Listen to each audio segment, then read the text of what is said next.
The auction block wasn't supposed to hold human cargo anymore. Not in 1887, not even in a godforsaken town like Black Hollow. But there she stood, silent and shaking, while drunk men shouted numbers like she was livestock. Caleb Mercer had seen plenty of ugly things in his 42 years on the frontier, but watching them try to sell a deaf woman to settle a gambling debt made his trigger finger itch in ways he hadn't felt since the war. He had two choices: walk away like every decent man should, or burn every bridge he had left. If you want to see how far one man will go to save a stranger nobody wanted, stick with me till the end. Hit that like button and drop a comment with your city. I want to see how far this story travels. The whiskey in McGrath's saloon tasted like kerosene and regret, but Caleb Mercer ordered another glass anyway. 3 days of riding through November rain had left him cold enough not to care what he was drinking, as long as it burned going down. Black Hollow wasn't much of a town, just a collection of weathered buildings clinging to existence in the Montana Territory, the kind of place people pass through on their way to somewhere better. Caleb had no intention of staying longer than it took to get supplies and a hot meal. The saloon was packed for a Tuesday night, filled with the usual frontier trash: drifters, cattle rustlers, failed prospectors, and men running from something they'd never outrun. Tobacco smoke hung in the air like dirty gauze. A pianist with 3 missing fingers banged out something that might have been a song once. Caleb kept his back to the wall and his hand near his pistol, old habits from a time when such things kept you breathing. "Gentlemen, gentlemen, if I could have your attention!" The voice cut through the noise, high-pitched, desperate, belonging to a rail-thin man in a sweat-stained waistcoat standing on a chair near the poker tables. Vernon Tibbs, if Caleb remembered right. Small-time gambler, big-time coward. The kind of man who'd sell his own mother if the cards turned against him. "I find myself in a bit of a situation," Tibbs continued, his voice cracking. "A temporary financial embarrassment, you might say, but I'm prepared to offer something of value to settle my outstanding debts." Laughter rippled through the crowd. Someone shouted, "You ain't got nothing worth a damn, Vernon." "Ah, but I do." Tibbs gestured wildly toward the back corner. "I've got me a woman, young, healthy, obedient as they come. Can cook, clean, all the domestic virtues. She don't talk back neither. Can't talk at all, matter of fact. Deaf as a post." The laughter died into something worse: interested silence. Caleb felt his jaw tighten. He should have left right then. Should have walked out into the rain and never looked back. But something made him turn his head toward that back corner. She was small, maybe 25, with dark hair pulled back so tight it looked painful. Her dress had probably been nice once, but now it was faded and torn at the hem. She stood perfectly still, hands clasped in front of her, eyes fixed on the floor like she was trying to disappear into the warped planks. Her face was pale, bruised along one cheekbone. She didn't look at Tibbs, didn't look at the crowd, just stood there, silent and trembling. "Now, I ain't asking much," Tibbs went on. "Just enough to clear my debts with Mr. Hollis here. Say $50? That's a bargain for a woman who won't nag you to death." More laughter. Hollis, the saloon owner, a bear of a man with a scar running from temple to jaw, leaned against the bar with his arms crossed. "I don't want your damn woman, Vernon. I want my money." "Then someone else. Surely one of you fine gentlemen needs domestic help." Tibbs was sweating now, desperation making his voice shrill. "She's a good worker, I swear it. Reads lips a bit, understands more than you'd think." "Can she understand get on your back?" someone shouted. The room exploded into ugly laughter. The woman flinched, but didn't move, didn't make a sound. Caleb watched her hands tighten into fists, knuckles going white. "I'll give you $20, a voice called out. Jeb Marshall, a ranch hand Caleb recognized. "But only if she's pretty under all that dirt." "25, another man countered. 30, and she better be worth it." They were bidding. Actually bidding on a human being like this was a livestock auction in 1887, not 1857. Caleb felt something hot and familiar rising in his chest, the same feeling that had gotten him into trouble in a dozen towns across 3 territories. The woman's eyes finally lifted from the floor. For just a moment, they swept across the crowd, and Caleb saw something in them that made his breath catch. Not just fear, not just resignation. There was rage there, burning behind the helplessness. She understood exactly what was happening. She just couldn't scream. $40.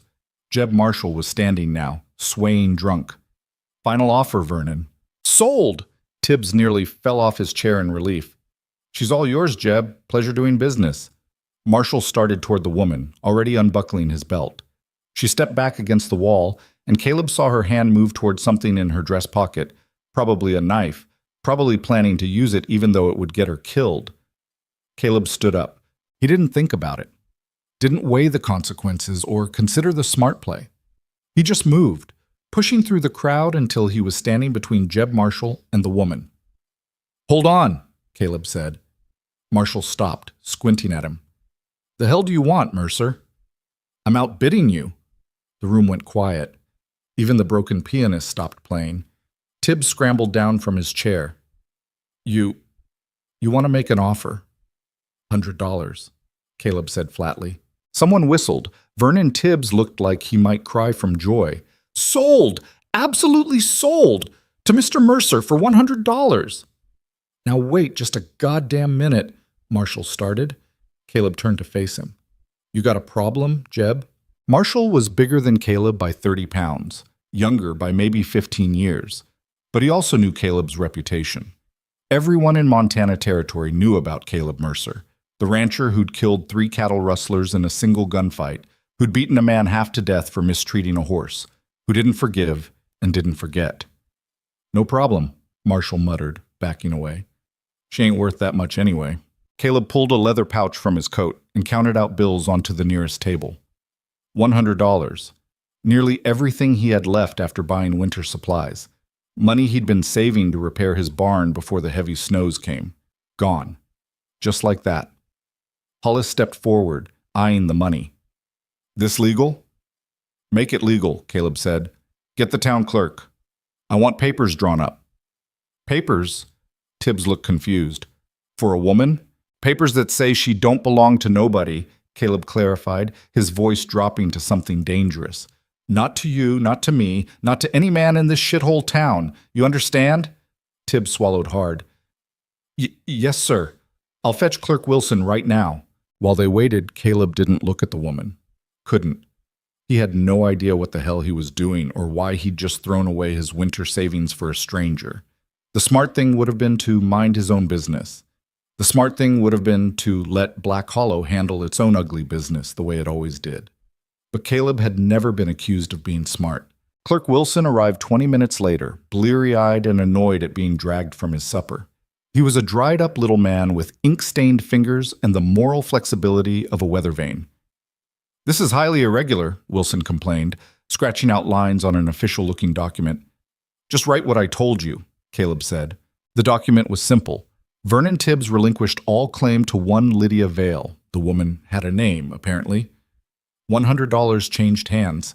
Lydia Vale was hereby declared a free woman with no legal obligation to any party.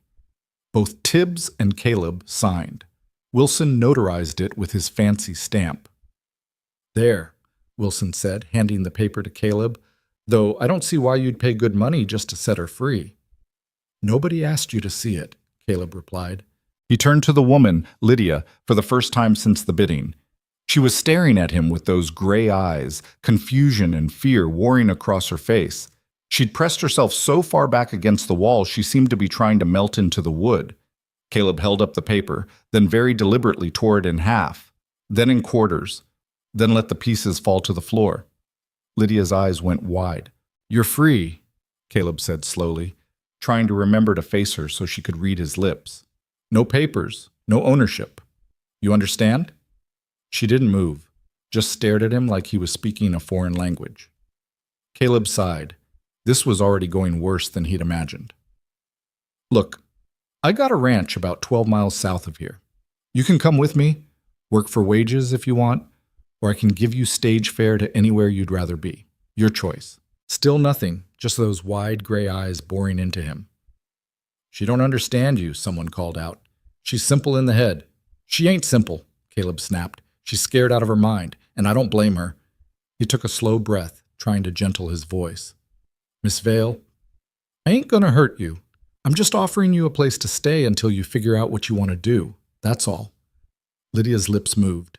No sound came out, but Caleb could see her forming words. "Why?" "Because this," he gestured around the saloon, "this ain't right. And I ain't the kind of man who watches wrong happen and does nothing." It wasn't quite true. Caleb had watched plenty of wrong happen in his 42 years, had participated in some of it during the war, had looked the other way more times than he could count. But tonight, for reasons he didn't fully understand, he couldn't do it. Lydia looked at the torn paper on the floor, at Vernon Tibbs counting his money, at Jeb Marshall glaring from across the room, at the crowd of men who'd been ready to buy her like a horse. Finally, her eyes came back to Caleb. She gave a tiny nod. "All right then," Caleb said. "Let's get out of this place." The rain had stopped, but the night air was bitter cold. Caleb's horse, a gray gelding named Smoke, was tied up outside the general store. Caleb's wagon was there too, loaded with supplies under a canvas tarp. He'd planned to ride out at first light, but now... He glanced at Lydia, who stood a careful 3 feet away from him, arms wrapped around herself against the cold. She didn't have a coat, didn't have anything except the torn dress and worn boots she was wearing. "Wait here," Caleb said. He went into the general store, ignoring the proprietor's surprised look. Most folks didn't shop at this hour. He grabbed a thick wool coat from the rack, a blanket, and a pair of leather gloves, paid with the last of his ready cash. When he came back out, Lydia was exactly where he'd left her, shivering in the darkness. He held out the coat. She didn't take it, just looked at it like it might bite her. "It's cold," Caleb said simply. "You'll freeze before we get back to the ranch." Slowly, hesitantly, she reached out and took the coat. Put it on. It was too big, hanging past her knees, but it was warm. She pulled it tight around herself. "Can you ride?" Caleb asked. She shook her head. "All right, you'll ride in the wagon then. It ain't comfortable, but it's better than walking." He helped her up onto the wagon seat. She flinched when his hand touched her arm, but didn't pull away. Caleb unhitched Smoke and tied him to the back of the wagon, then climbed up beside her. The seat was narrow, their shoulders almost touched. "It's about 3 hours to the ranch," Caleb said, picking up the reins. "You should try to sleep if you can." Lydia didn't respond.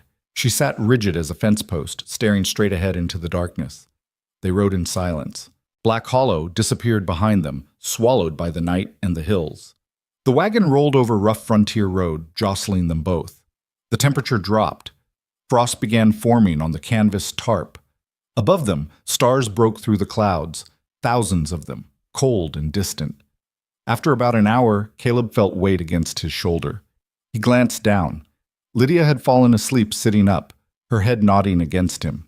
She must have been exhausted beyond measure. He didn't move, didn't want to wake her, just kept the horses steady and let her sleep. In the starlight, her face looked younger. The bruise on her cheek stood out dark against pale skin. There were other marks too, old scars on her hands, a burn on her wrist. Signs of a hard life. What the hell had he gotten himself into? Caleb had no idea how to communicate with a deaf woman, had no idea what she'd been through or what demons she was running from, had no idea if bringing her to his isolated ranch was salvation or just a different kind of prison. But he'd made his choice back in that saloon. Now he had to live with it. The ranch house appeared around 2 in the morning, a dark shape against darker hills. It wasn't much, a 2-room log structure Caleb had built himself, a barn that leaned slightly to the left, a corral for the horses.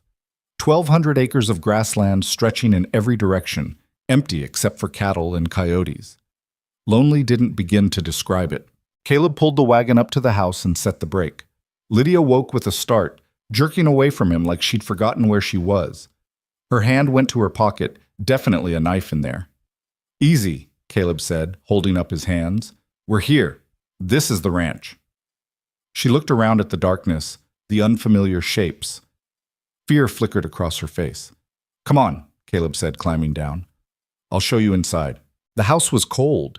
He'd been gone 3 days and the fire had long since died.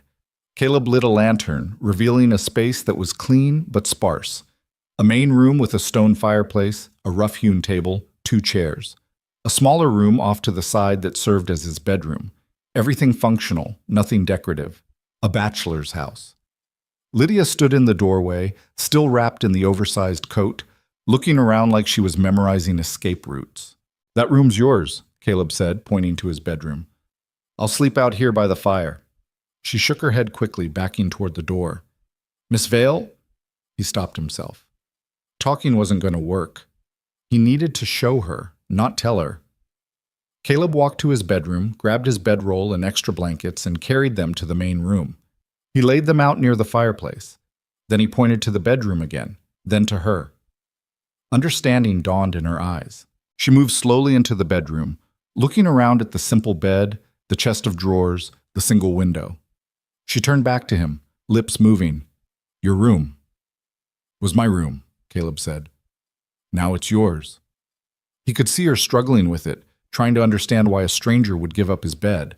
Hell, Caleb was struggling with it too. "Look," he said, making sure she could see his face in the lamplight.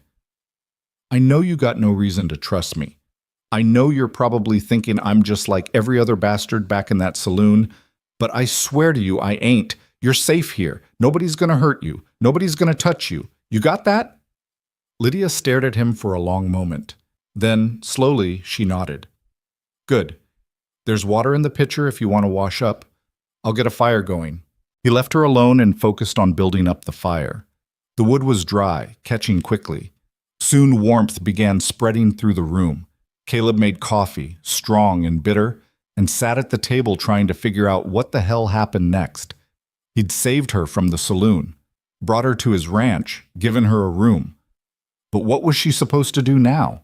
He couldn't just keep her here like, what? A guest? An employee? A charity case? The bedroom door opened. Lydia emerged, having taken off the oversized coat. She'd washed her face and hands. The bruise on her cheek looked worse clean. She moved to the fireplace, holding her hands out to the warmth. Caleb poured a second cup of coffee and set it on the table. She noticed, came over, picked it up carefully. Sipped it, made a face. Too strong, probably. "Sorry," Caleb said. "I make it like mud. There's sugar in that jar if you want it."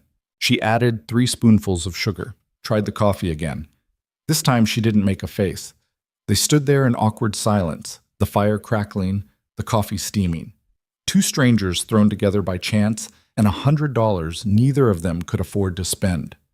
Finally, Lydia set down her cup. She looked directly at Caleb, and her hands began to move. Sign language, Caleb realized, fluid and quick. He didn't understand a single gesture. He started. "I don't know what you're saying." Frustration crossed her face. She looked around, spotted the stub of a pencil on the shelf. She grabbed it and a piece of scrap paper, wrote quickly. "Why did you buy me?" Caleb read it, sighed. "I didn't buy you. I bought your freedom. Different thing." She wrote, "Why?" "Because what they were doing was wrong. Nobody else cared. I ain't nobody else." She stared at him, pencil hovering over the paper, then wrote, "What do you want from me?" There it was, the question that mattered, the question Caleb didn't have a good answer for. "Nothing," he said finally. "I don't want nothing from you that you don't want to give." "I don't believe you." "That's fair. I wouldn't believe me either." He sat down heavily in one of the chairs. "Look, Miss Vale." She tapped the paper, wrote, "Lydia." "Lydia," he corrected. "I ain't good at explaining things, never have been. But here's the truth. I got no family, no wife, no kids. Got no one except this ranch and a herd of cattle who mostly hate me. I live out here alone because I can't stand living around people. I'm mean-tempered, I drink too much, and I got a past that would make your hair curl." He met her eyes. "But I ain't the kind of man who hurts women. My mama raised me better than that, rest her soul. So you can stay here as long as you need to. Work if you want. I could use help around the place, or don't work. I'll pay you either way. And when you decide you want to leave, I'll take you wherever you want to go. That's the deal. That's all there is to it." Lydia read his lips as he spoke, her expression unreadable. When he finished, she wrote, "How long?" "How long what?" "Until you change your mind. Until you decide I owe you for saving me." Caleb felt anger flash through him, not at her, but at whatever life had taught her to expect the worst from every man she met. "I ain't gonna change my mind," he said, "and you don't owe me a damn thing. You got that? Nothing." She didn't look convinced, just gathered up the paper and pencil and retreated to the bedroom, closing the door softly behind her. Caleb sat alone by the fire, drinking bitter coffee and wondering what the hell he'd done. The first week was worse than awkward. It was painful. Lydia stayed in the bedroom most of the time, coming out only for meals. She ate quickly, barely looking at Caleb, then disappeared again. She didn't speak, couldn't speak, and Caleb's attempts at communication were clumsy at best. He'd write simple notes, going to check cattle, back before dark, or stew for dinner. She'd nod. That was it. The ranch work continued as it always had. Caleb rose before dawn, tended the horses, checked fence lines, made sure the cattle hadn't wandered into the ravines. He worked until exhaustion, then came back to a house that felt stranger than it had when he lived alone. Lydia cleaned, he noticed. Not because he asked, but because she needed something to do. The dust disappeared. The floors got swept. His spare clothes, which he usually left in a pile, started appearing folded on the shelf. One morning he came in from the barn to find her standing on a chair, trying to reach a high shelf in the kitchen. She was struggling, stretching on her toes, and the chair was wobbling dangerously. "Whoa!" Caleb rushed over, steadying the chair. "That thing's gonna break!" Lydia jumped at his sudden appearance, lost her balance. She would have fallen if Caleb hadn't caught her. For a second she was pressed against him, his hands on her waist, her hands gripping his shoulders. They both froze. Then Lydia shoved away from him so hard she nearly knocked over the chair again. She backed across the room, breathing hard, eyes wide. "I'm sorry," Caleb said quickly. "You were falling. I was just trying to shh." But she was already gone, fled to the bedroom, the door shut firmly. Caleb stood there feeling like the world's biggest idiot. Of course she'd panicked. Of course physical contact would terrify her. He should have known better. That night he left a note outside her door. "I'm sorry I scared you. Won't happen again." In the morning, the note was gone. She didn't mention it. Neither did he. Book him. The breakthrough came on day 9. Caleb had been out mending fence all morning when one of his horses, a young mare named Penny, got spooked by a rattlesnake and tore her leg on barbed wire. By the time Caleb got her back to the barn, the wound was bleeding bad. He was trying to clean it, but Penny was panicking, rearing and kicking. Caleb had always been good with horses, but injured animals didn't think straight. He was about to get his head kicked in. Suddenly, Lydia was there. She'd come from the house, must have seen the commotion. Without hesitating, she moved to Penny's head, put her hands on the mare's face. She didn't make a sound, but something in her touch, her presence, calmed the horse immediately. Penny stopped fighting, stood still, trembling but quiet, while Lydia stroked her neck. Caleb stared. I'll be damned. With Penny calm, he could clean the wound properly. It was deep, but not critical. He wrapped it tight, gave the mare some grain as a reward. The whole time, Lydia kept one hand on Penny's neck. When they finally let the horse rest in her stall, Caleb turned to Lydia. "Thank you. You probably just saved her life." Lydia shrugged, but there was something different in her eyes. Satisfaction, maybe. Pride. "You good with horses?" Caleb asked. She nodded. "You know how to ride?" She shook her head, but pointed to the horses, made a gesture, caring for them. "You've worked with horses before," Caleb said, understanding. Another nod. It was the most they'd communicated since she'd arrived. That night, for the first time, Lydia ate dinner at the table instead of taking her plate to the bedroom. They didn't talk. Couldn't. But the silence felt less oppressive. More like two people just being in the same space. Progress. By the third week, a rhythm had developed. Caleb handled the heavy ranch work, fence mending, cattle herding, equipment repair. Lydia took over the house completely. She cooked better than Caleb ever had, turning his standard bachelor fare of beans and hardtack into actual meals. She tended the vegetable garden he'd neglected. She organized the chaos of his existence into something resembling order, and she worked with the horses. Caleb watched her sometimes, amazed at how naturally she moved among them. Penny followed her around like a devoted dog. Even Smoke, who barely tolerated Caleb's presence, seemed gentler around her. One afternoon, Caleb found Lydia in the barn attempting to saddle Penny. She was struggling with the heavy saddle, but determination was written all over her face. "You want to learn to ride?" Caleb asked. She jumped, hadn't heard him approach, then nodded firmly. "All right, but not on Penny. She's still healing. We'll use Daisy." Daisy was the oldest, calmest horse on the ranch. Caleb saddled her up, led her to the corral. Lydia followed, nervous but eager. Teaching someone to ride when you couldn't talk to them was challenging. But Caleb managed through demonstration and hand signals. He showed her how to mount, how to sit, how to hold the reins. Lydia was a quick learner, her body finding balance naturally. By the end of the first lesson, she was walking Daisy around the corral. By the end of the week, she could trot. Her face, usually so guarded, showed pure joy when she rode. It was the first time Caleb had seen her smile. November bled into December. The first serious snow arrived, blanketing the ranch in white. Caleb had to ride out every day to check on the cattle, make sure they weren't trapped or frozen. It was brutal work. He came home one evening half frozen, fingers numb, to find the house transformed. Lydia had hung evergreen branches over the doorway. A small pine tree, where the hell had she gotten that, stood in the corner, decorated with strings of dried berries. She stood beside it, looking uncertain, worried, maybe, that she'd overstepped. Caleb stopped, surprised by the tightness in his throat. It's real nice, Lydia. Thank you.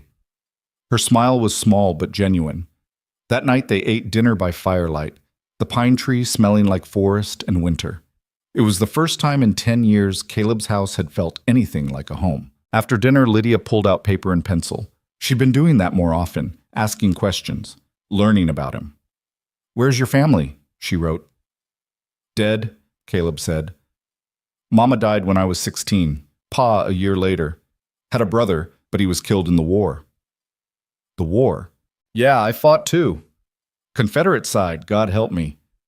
He didn't talk about the war, never talked about it, but something about the quiet, the firelight, made him continue. Did things I ain't proud of, saw things that still wake me up at night. When it was over, I couldn't go back to regular life. Couldn't stand being around people. So I came west, found this land, built this house. Been here ever since. Alone? Alone, he confirmed. She studied him for a moment, then wrote, I understand alone. Yeah, Caleb said quietly, I figured you might. She hesitated, then wrote more. My parents died when I was 8, scarlet fever. I survived but lost my hearing. My uncle took me in. He was not kind. When I was old enough, I left. Found work where I could. Sewing, cleaning, kitchen work. Men would hire me because they thought I was helpless. Thought I'd be easy to control. Her pencil pressed harder against the paper. Vernon Tibbs hired me as a cook 6 months ago. Said he'd pay fair wages. He lied. When I tried to leave, he said I owed him money. For food, for lodging. The debt kept growing. When he lost big at cards, he decided I was payment. Caleb felt his hands curl into fists. If I'd known all that, I would have shot the son of a bitch. Lydia looked up, surprised, then wrote, You saved me. That's enough. Wasn't enough? Should have done more. She reached across the table, put her hand on his. It was the first time she'd touched him deliberately. Her hand was small, work-roughened, warm. You did more than anyone else, she wrote with her other hand. You gave me a chance. Caleb looked at their joined hands. Something shifted in his chest, something he hadn't felt in so long he'd forgotten what to call it. Hope, maybe? Or the first dangerous stirrings of something else entirely. He pulled his hand back gently, stood up. It's late. We should get some sleep. Lydia nodded, but her eyes held questions Caleb wasn't ready to answer. Christmas morning arrived cold and clear. Caleb woke to the smell of coffee and something sweet baking. He stumbled out of his bedroll to find Lydia at the stove, pulling out some kind of bread. Morning, he mumbled. She turned, smiled, pointed to the table. There was a package there, wrapped in brown paper and string. What's this? She made a gesture, opening something.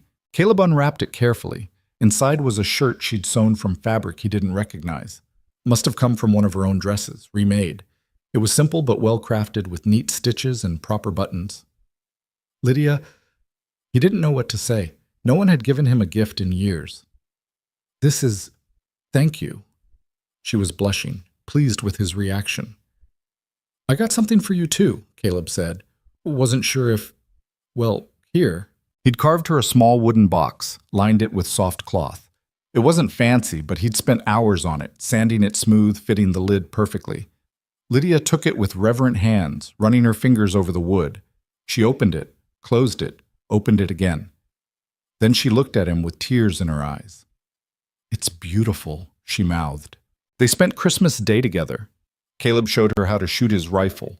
She was a terrible shot, but laughed silently at her own failures. They rode out to check the cattle, Lydia on Daisy, getting more confident every day. They came back cold and windburned, drank hot cider by the fire. It was, Caleb thought, the best Christmas he'd had in his entire adult life. That night, sitting by the fire, Lydia wrote, "I was so scared that night in Black Hollow. Thought I was going to die, or worse. Then you came. Like something from a story, a hero." "I ain't no hero," Caleb said firmly. "Heroes are in books. I'm just a man who couldn't stomach watching bad things happen."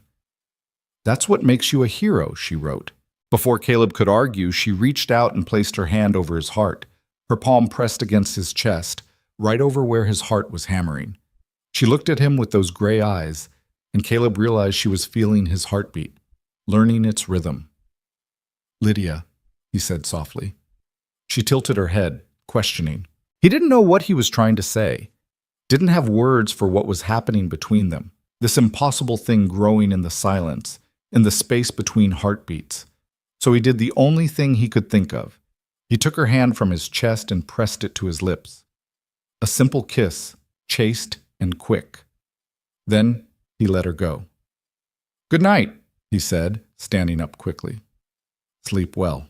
He retreated to his bedroll before he could do something stupid, but he lay awake for hours, listening to the fire crack and pop, feeling the ghost of her hand still warm against his chest. Outside, the Montana winter howled. Inside, something was changing, something that scared Caleb more than any gunfight or cattle stampede ever had. He was falling for her, and he had no idea what the hell to do about it. January came in like a fist to the jaw, brutal, unforgiving, and mean. The temperature dropped so low that Caleb's breath crystallized before it hit the ground. The kind of cold that made your teeth ache and your bones feel like they might snap if you moved wrong. He'd lived through plenty of Montana winters, but this one felt different. Maybe because he had something to lose now. Lydia had become part of the ranch's rhythm. She rose before dawn, started the fire, had coffee ready when Caleb stumbled out of his bedroll. They'd developed a morning routine that required no words. He'd nod thanks, she'd pour herself a cup, and they'd stand together by the window watching the sun struggle up over frozen hills. But things had been strange since Christmas night. That kiss on her hand, innocent as it was, had created a tension neither of them knew how to navigate. Caleb caught himself watching her more than he should. The way she tucked hair behind her ear when she was concentrating. How she hummed sometimes, a soundless vibration he could feel when he stood close enough. The graceful economy of her movements as she worked. He was 42 years old, for Christ's sake. Too old and too damaged to be mooning over a woman like some green kid. One morning in mid-January, Caleb was repairing tack in the barn when Lydia appeared in the doorway. She'd bundled up in every layer she owned, but her nose was still red from cold. She held up a piece of paper. 3 cattle missing from North Pasture, it read. Caleb swore under his breath. "You sure?" She nodded, pointed outside, made walking gestures. "You went out there?" His voice came sharper than intended. "Lydia, it's 10 below. You could have frozen." She rolled her eyes, wrote, "I'm not made of sugar. I won't melt." Despite his worry, Caleb almost smiled. She'd gotten bolder over the past month, less afraid to push back when he got overprotective. "All right," he said. "I'll ride out and look." Probably just wandered into the trees looking for shelter. She shook her head firmly, wrote, "I'm coming with you. It's too dangerous. I can ride now. I want to help." They stared at each other, neither willing to back down. Finally, Caleb sighed. Arguing with a woman who couldn't hear you was a losing battle anyway. "Fine. But you do exactly what I say. Understood?" She gave him a mock salute that made him want to laugh despite everything. They saddled up. Caleb on Smoke, Lydia on Daisy. The wind hit them like a wall the moment they left the shelter of the barn. Caleb had to shout, even though Lydia couldn't hear him, just to feel like he was doing something against the howling emptiness. The North Pasture was a 20-minute ride through snow that came up to the horse's knees. Caleb found the fence line first. 3 posts knocked down, wire trampled into the ground. Not weather damage. Something had broken through deliberately. "Rustlers," he said, knowing Lydia couldn't hear but needing to say it anyway. She pointed toward a line of tracks leading west toward the ravine. Not cattle tracks. Horse tracks. Multiple riders. Caleb's jaw tightened. Cattle theft had gotten worse over the past year, small operations getting hit by organized gangs who knew the law was too stretched thin to do anything about it. He'd heard stories of ranchers who fought back, ending up dead in ditches. He pulled his rifle from its scabbard, checked the load. Lydia watched him, her expression shifting from curious to concerned. "We're going back," Caleb said, gesturing toward the ranch. "Now." She shook her head, pointed at the tracks. "I said we're going back. This ain't a discussion." Lydia's eyes flashed with something hot. She grabbed her own reins, turned Daisy toward the tracks, and started following them. "God damn it, Lydia." Caleb had no choice but to follow. The tracks led to the ravine's edge, then down a steep slope into a narrow canyon. Dangerous terrain even in good weather, suicidal in this cold. At the canyon bottom, they found the cattle, all three of them, huddled against a rock wall. But they weren't alone. Two men were there, trying to rope the animals. They looked up as Caleb and Lydia appeared, surprise giving way to calculation. One was big, bearded, wearing a coat that had probably been stolen off someone's corpse. The other was younger, lean, with eyes that moved too quick. "Well now," the big one said. "Looks like the owner came calling." Caleb kept his rifle ready, but not aimed, not yet. "Those are my cattle." "Funny thing about cattle," the man replied. "Out here in the open, no brands visible under all that winter coat. They could belong to anybody." "They're on my land." "Land's debatable too." The younger one had moved his hand toward his gun. Caleb saw it, shifted his weight. One wrong move, and this would turn bloody fast. Then Lydia did something completely insane. She rode Daisy forward, putting herself between Caleb and the rustlers. "Lydia, get back!" But she wasn't looking at him. She was looking at the younger rustler, and her face had gone white as the snow around them. The young man stared at her. "Lydia Vale?" She nodded slowly. "Holy hell, thought you were dead." He glanced at his partner. "This here's my cousin. Haven't seen her in, 10 years? Caleb's mind was racing. Cousin? Lydia had never mentioned any family. The big man lowered his gun slightly. "That true, girl? This your kin?" Lydia's hands moved in sign language, quick, angry gestures. The young man watched, then laughed without humor.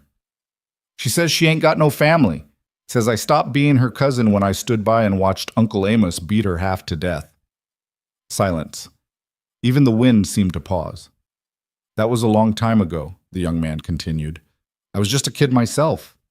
Lydia signed again. Caleb didn't need translation to understand the meaning. "Get out." "Look," the rustler said, "we don't want trouble. We'll just take these cattle and be on our way." "No," Caleb said flatly. "You won't." "You gonna shoot us? Over 3 head of cattle?" "If I have to."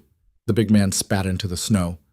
"There's 2 of us, old-timer. You might get one, but the other will drop you before you can reload." Caleb felt the familiar coldness settling over him, the same feeling he'd had in the war before things went sideways. "Maybe, but I'll make damn sure I get him first." He nodded toward Lydia's cousin. "So you better ask yourself if 3 cattle are worth watching your partner die." Nobody moved. The moment stretched out, brittle as ice. Then Lydia pulled something from her coat, the knife Caleb had suspected she carried. She held it loosely, ready, her message clear. "Try it." The young rustler looked at her, at the knife, at Caleb's rifle. Finally, he held up his hands. All right, we'll go. Keep your damn cattle." "Smart choice," Caleb said. The 2 men mounted their horses and rode out of the canyon without looking back. Caleb kept his rifle ready until they disappeared over the ridge. Only then did he let out the breath he'd been holding. He turned to Lydia. She was shaking.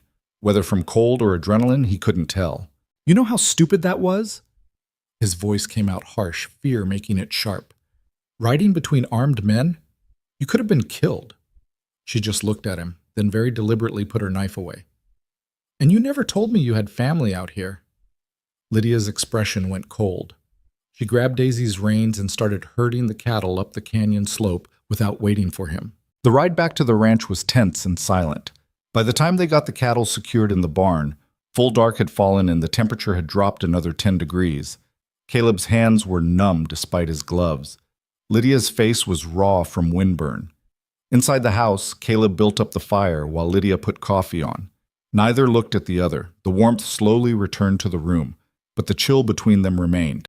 Finally, Caleb couldn't take it anymore. "You gonna tell me about him?" Lydia didn't respond, just stood at the stove with her back to him. "Lydia." She whirled around, grabbed the pencil, wrote with angry slashes. "What do you want to know? That my uncle beat me because I couldn't hear his orders fast enough? That my cousin watched and did nothing? That when I finally ran away, not one person came looking for me?" "I want to know," Caleb said quietly, "if they're going to come back." That stopped her. She stared at the paper, then wrote, "I don't know." "Well, we better figure it out, because if they bring friends next time, we're going to have a real problem." Lydia threw the pencil down, frustrated. She signed something, rapid, furious gestures that Caleb couldn't begin to understand. "I don't know what you're saying." She grabbed the paper again. "I'm saying I'm sorry. I'm sorry I put you in danger. I'm sorry I have a terrible family. I'm sorry I'm here at all." "That ain't what I—" Caleb stopped himself, took a breath. "Lydia, I ain't mad about your family. Hell, my family wasn't much better. I'm mad because you scared the shit out of me today." She looked up at him, confused. "When you rode between those guns," Caleb continued, "all I could think was that I was about to watch you die. And I can't." He ran a hand through his hair, struggling with words he'd never been good at. "You matter, all right? You matter to me, and I can't lose you." The anger drained from Lydia's face, replaced by something softer. She wrote, "I matter to you?" "Yeah, you do." "Why?" It was the same question she'd asked that first night. Caleb still didn't have a good answer.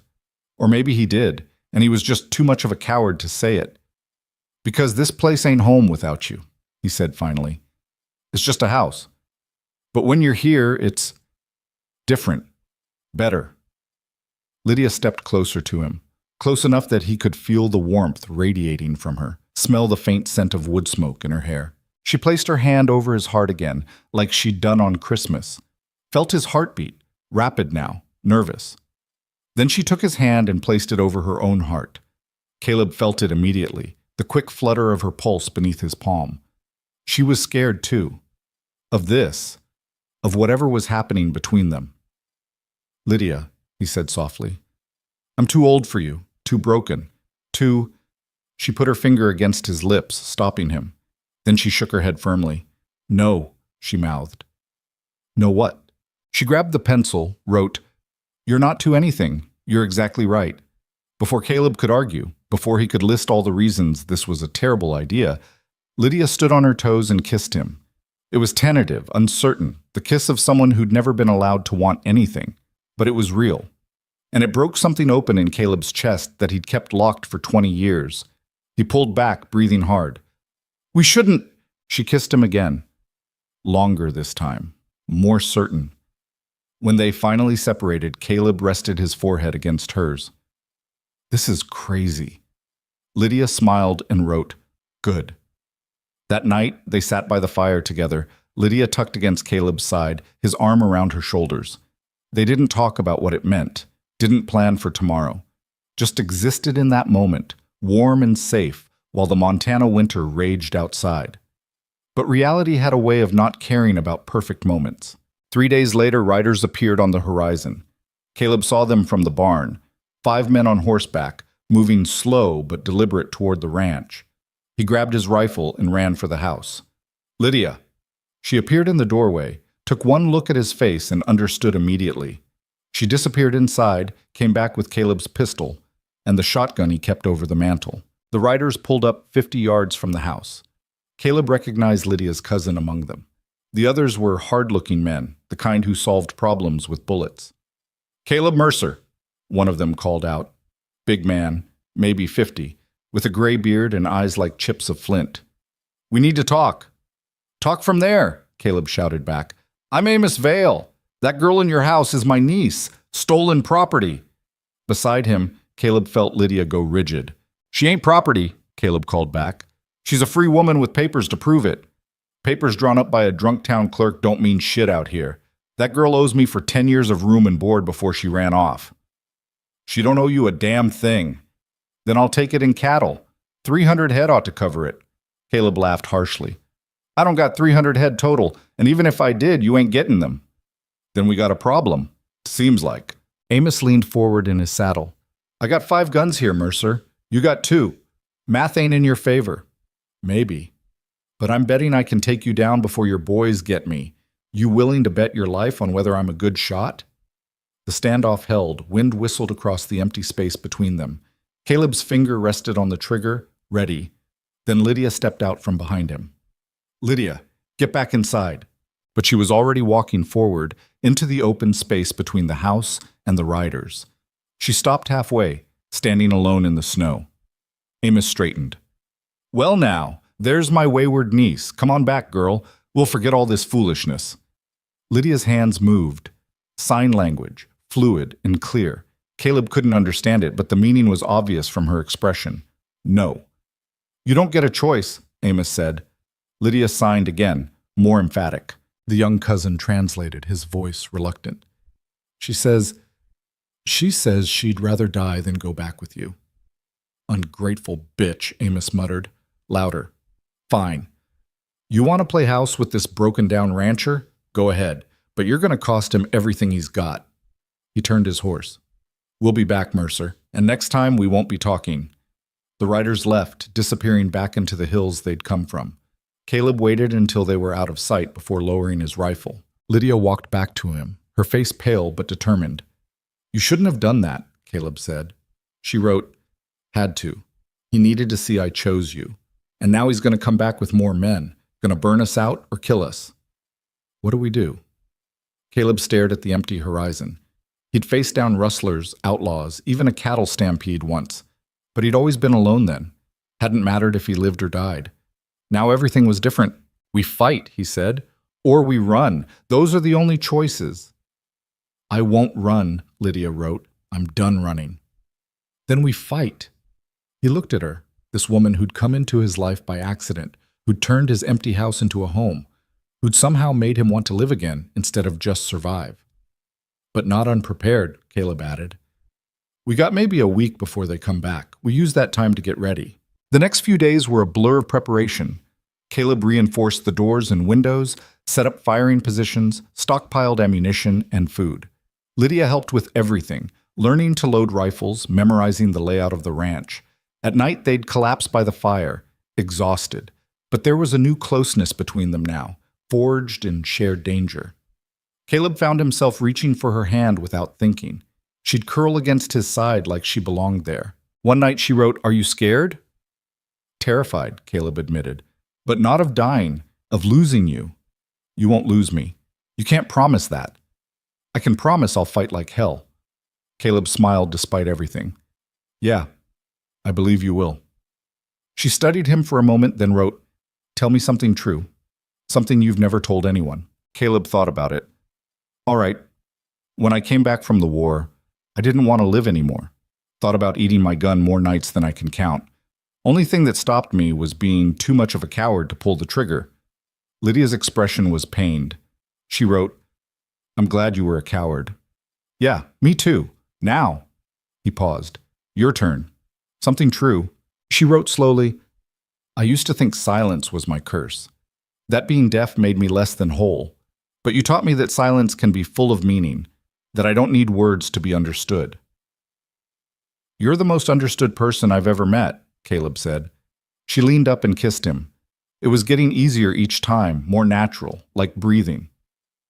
If we survive this, Caleb said when they separated, I want to marry you, proper, with a preacher and everything. Lydia pulled back, eyes wide. I know it's crazy, Caleb continued. I know I got nothing to offer except a dangerous life and a half-broke ranch, but I love you, Lydia, and I want everyone to know it. She was crying, silent tears running down her face. She grabbed the pencil with shaking hands. Yes, yes, 1,000 times yes. They held each other by the firelight, both knowing that tomorrow might bring death. But right now, they had this. They had each other. And sometimes, that was enough. The attack came on the 7th day, just before dawn. Caleb woke to Smoke's warning whinny from the barn. He was up instantly, rifle in hand. Lydia, they're here! She appeared from the bedroom already dressed, shotgun ready. They'd practiced this, knew what to do. Outside, fire bloomed in the darkness. The barn. They'd set the barn on fire. Bastards, Caleb hissed. Caleb down. Gunfire erupted, bullets slammed into the log walls. Caleb fired back through the window, couldn't see much in the pre-dawn darkness and smoke. Cover the back, he shouted to Lydia. She moved to the rear window, her shotgun tracking for targets. The house filled with the smell of gunpowder and fear. More gunfire. The window beside Caleb exploded. Glass raked his face. He ducked, came up firing, saw one man go down. But there were too many. They'd brought more than 5 this time. Maybe 10. Maybe more. The barn was fully engulfed now, flames reaching toward the sky. Caleb could hear the horses screaming. "I gotta get the horses," he yelled. Lydia shook her head frantically. "Too dangerous. They'll burn alive." Before she could stop him, Caleb was out the door, running through gunfire toward the inferno that used to be his barn. Bullets kicked up snow around his feet. Something tugged at his sleeve, a near miss. He reached the barn doors, threw them open. Smoke and heat rolled out. Inside was chaos, flames everywhere, the horses panicking. Caleb grabbed Daisy's halter, pulled her toward the door. She fought him, terrified of the fire. He yanked harder, got her outside, slapped her rump to send her running. Back inside. Penny next. Then smoke. The heat was unbearable, burning his lungs. One more horse. The young gelding he'd been training. But the roof was going. Caleb looked up, saw burning timber starting to collapse. He ran, made it out just as the roof came down in an explosion of sparks and flame. The blast knocked him forward into the snow. Strong hands grabbed him, hauled him up. Lydia. She was screaming silently, checking him for injuries. "I'm okay," he gasped. "I'm okay." More gunfire. They ran back to the house together, bullets chasing them. Made it inside, slammed the door. The siege continued through the morning. Amos's men kept up steady fire, keeping them pinned. The barn burned to nothing. The corral fence caught fire. Caleb and Lydia fought back, but their ammunition was running low. Around noon, the shooting stopped. "Caleb Mercer," Amos's voice. "You still alive in there? For now." "You're out of time. Send out the girl, and I'll let you live. Go to hell. Have it your way." They heard sounds of preparation. Caleb risked a look through the shattered window. They were building something, a ram maybe, to break down the door. "We can't hold them," Caleb said. "Not much longer." Lydia grabbed his face, forced him to look at her. She was dirty, bleeding from a cut on her forehead, but her eyes were fierce. She pointed to him, then to herself, then made a gesture, together. "Yeah," Caleb said. Together. They heard horses then, but not from Amos's direction. From the south, lots of them. Caleb looked out, couldn't believe what he was seeing. Riders, maybe 20 of them, led by a man in a marshal's badge. Marshal Graves from Copper Creek, 2 towns over. He must have seen the smoke, come to investigate. "Hold your fire!" Graves shouted. "This is the law." Amos's men scattered. Some tried to run, got cut off by the marshal's posse. Within minutes, it was over. The attackers were being rounded up, hands bound. Caleb stumbled outside, Lydia right behind him. Graves rode up, looked at the burning wreckage, the bullet-riddled house. "Hell of a mess, Mercer." "Yeah," Caleb said. "Thanks for the timing." "Saw the smoke from 10 miles out. Figured someone was having a bad day." Graves looked at Lydia. "This the woman they were after?" "This is Lydia Vale, my fiancée." Graves raised an eyebrow. "That's so. Well, Miss Vale, your uncle and his friends are going to be guests of the territorial prison for a good long while." Amos was being dragged forward in chains. He spat at Lydia's feet. "You'll regret this, girl. Family don't forget." Lydia stepped forward and slapped him across the face. Hard. The sound echoed across the burned ruins of the ranch. Then she turned her back on him and walked away. Marshal Graves grinned. "I like her." "Yeah," Caleb said, watching her. "Me too." After the marshal and his prisoners left, Caleb and Lydia stood in the wreckage. The barn was gone. The corral was destroyed. The house was damaged but standing. Everything they'd built was damaged or ruined. "We can rebuild," Caleb said. "It'll take time, but we can do it." Lydia nodded, wrote, "Together." "Together," he agreed. They spent that night in the damaged house, holding each other, grateful to be alive. Come morning, they'd start the hard work of putting their lives back together. But right now, they just needed to breathe, to be, to survive. Rebuilding took everything they had. The first week after the attack, Caleb and Lydia worked from sunrise to long past sunset, clearing debris and salvaging what they could from the burned barn. The smell of charred wood hung over everything, a constant reminder of how close they'd come to losing it all. Caleb's hands blistered and bled. Lydia developed a cough from breathing smoke and ash. Neither complained. The horses had scattered during the fire, but they'd managed to recover 4 of them, including Smoke and Daisy. The young gelding was gone, probably halfway to Canada by now. Penny had a burn on her flank that would scar but would heal.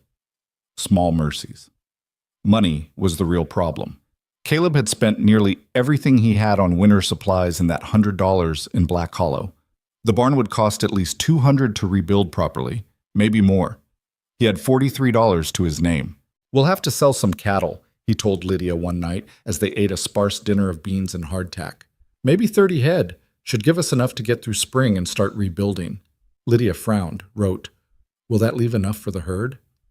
"Barely, but we don't have a choice." She stared at the paper, then wrote something and pushed it across the table. "I have jewelry. From my mother. We could sell it." Caleb looked at the words, felt something tighten in his chest. "No, that's yours. I ain't taking the last thing you got from your family. The ranch is more important." "The hell it is." He pushed the paper back. "Keep your mother's jewelry. We'll figure something else out." But there wasn't anything else to figure out. They both knew it. 2 days later, a wagon appeared on the horizon. Caleb grabbed his rifle by instinct, but Lydia touched his arm, pointed. The wagon was flying a white cloth from a pole. Not a threat. As it got closer, Caleb recognized the driver. Tom Chen, who ran the general store in Copper Creek. Beside him sat Marshall Graves and 2 other men Caleb vaguely recognized from town. "Mercer," Tom called out as the wagon pulled up. "Got a delivery for you." "I didn't order anything," Caleb said, confused. "Didn't have to." Graves climbed down from the wagon. "Word got around about what happened here. Some folks in town decided to help out." The wagon bed was full. Lumber, nails, tools, sacks of grain, dried goods, even a new saddle. Caleb stared at it all, speechless. "We took up a collection," Tom explained. "Figured you could use a hand getting back on your feet. That business with Amos Vale. Heard you stood up to near a dozen armed men to protect Miss Lydia here. That kind of thing means something." Lydia had come to stand beside Caleb, her eyes wide. "I don't—" Caleb started, then stopped. Pride warred with necessity. "I can't pay you back. Not for a while." "Ain't asking for payback," Graves said. "Just asking you to do the same for someone else someday, when you're able." The marshal extended his hand. Caleb took it, gripped hard. "Thank you," Caleb managed. "Besides," Tom added with a grin, "heard you 2 are getting hitched. Consider it a wedding present." Word traveled fast in the territory, apparently. After the men left, Caleb and Lydia stood looking at the supplies. She leaned against him, and he felt her shoulders shaking. When he looked down, she was crying. "Hey," he said softly. "What's wrong?" She pulled back, wiped her eyes, wrote, "Nothing's wrong. I just never knew people could be this kind. My whole life, people only took. Nobody ever gave anything freely." "Yeah," Caleb said. "I know what you mean. They used the lumber to start framing a new barn. It was slow work. Caleb was a decent carpenter, but no expert, and Lydia was learning as they went. Some days they made good progress. Other days, nothing went right. A wall would collapse, measurements would be wrong, tools would break. But they kept at it. One afternoon in late February, they were wrestling with a support beam that refused to sit level when Lydia suddenly dropped her in. Caleb looked up, saw her staring toward the road. A single rider approached. Woman, from the looks of it, sitting side saddle on a paint mare. She wore a traveling dress that had seen better days and a hat with a broken feather. As she got closer, Caleb realized she was young, maybe 20, with red hair and a face full of freckles. She pulled up about 10 yards from where they stood. "This the Mercer Ranch?" she called out. "It is," Caleb replied, not lowering his guard. "Who's asking?" "Sarah Tibbs, Vernon Tibbs's daughter." The name hit Caleb like cold water. Vernon Tibbs, the bastard who tried to sell Lydia in that saloon.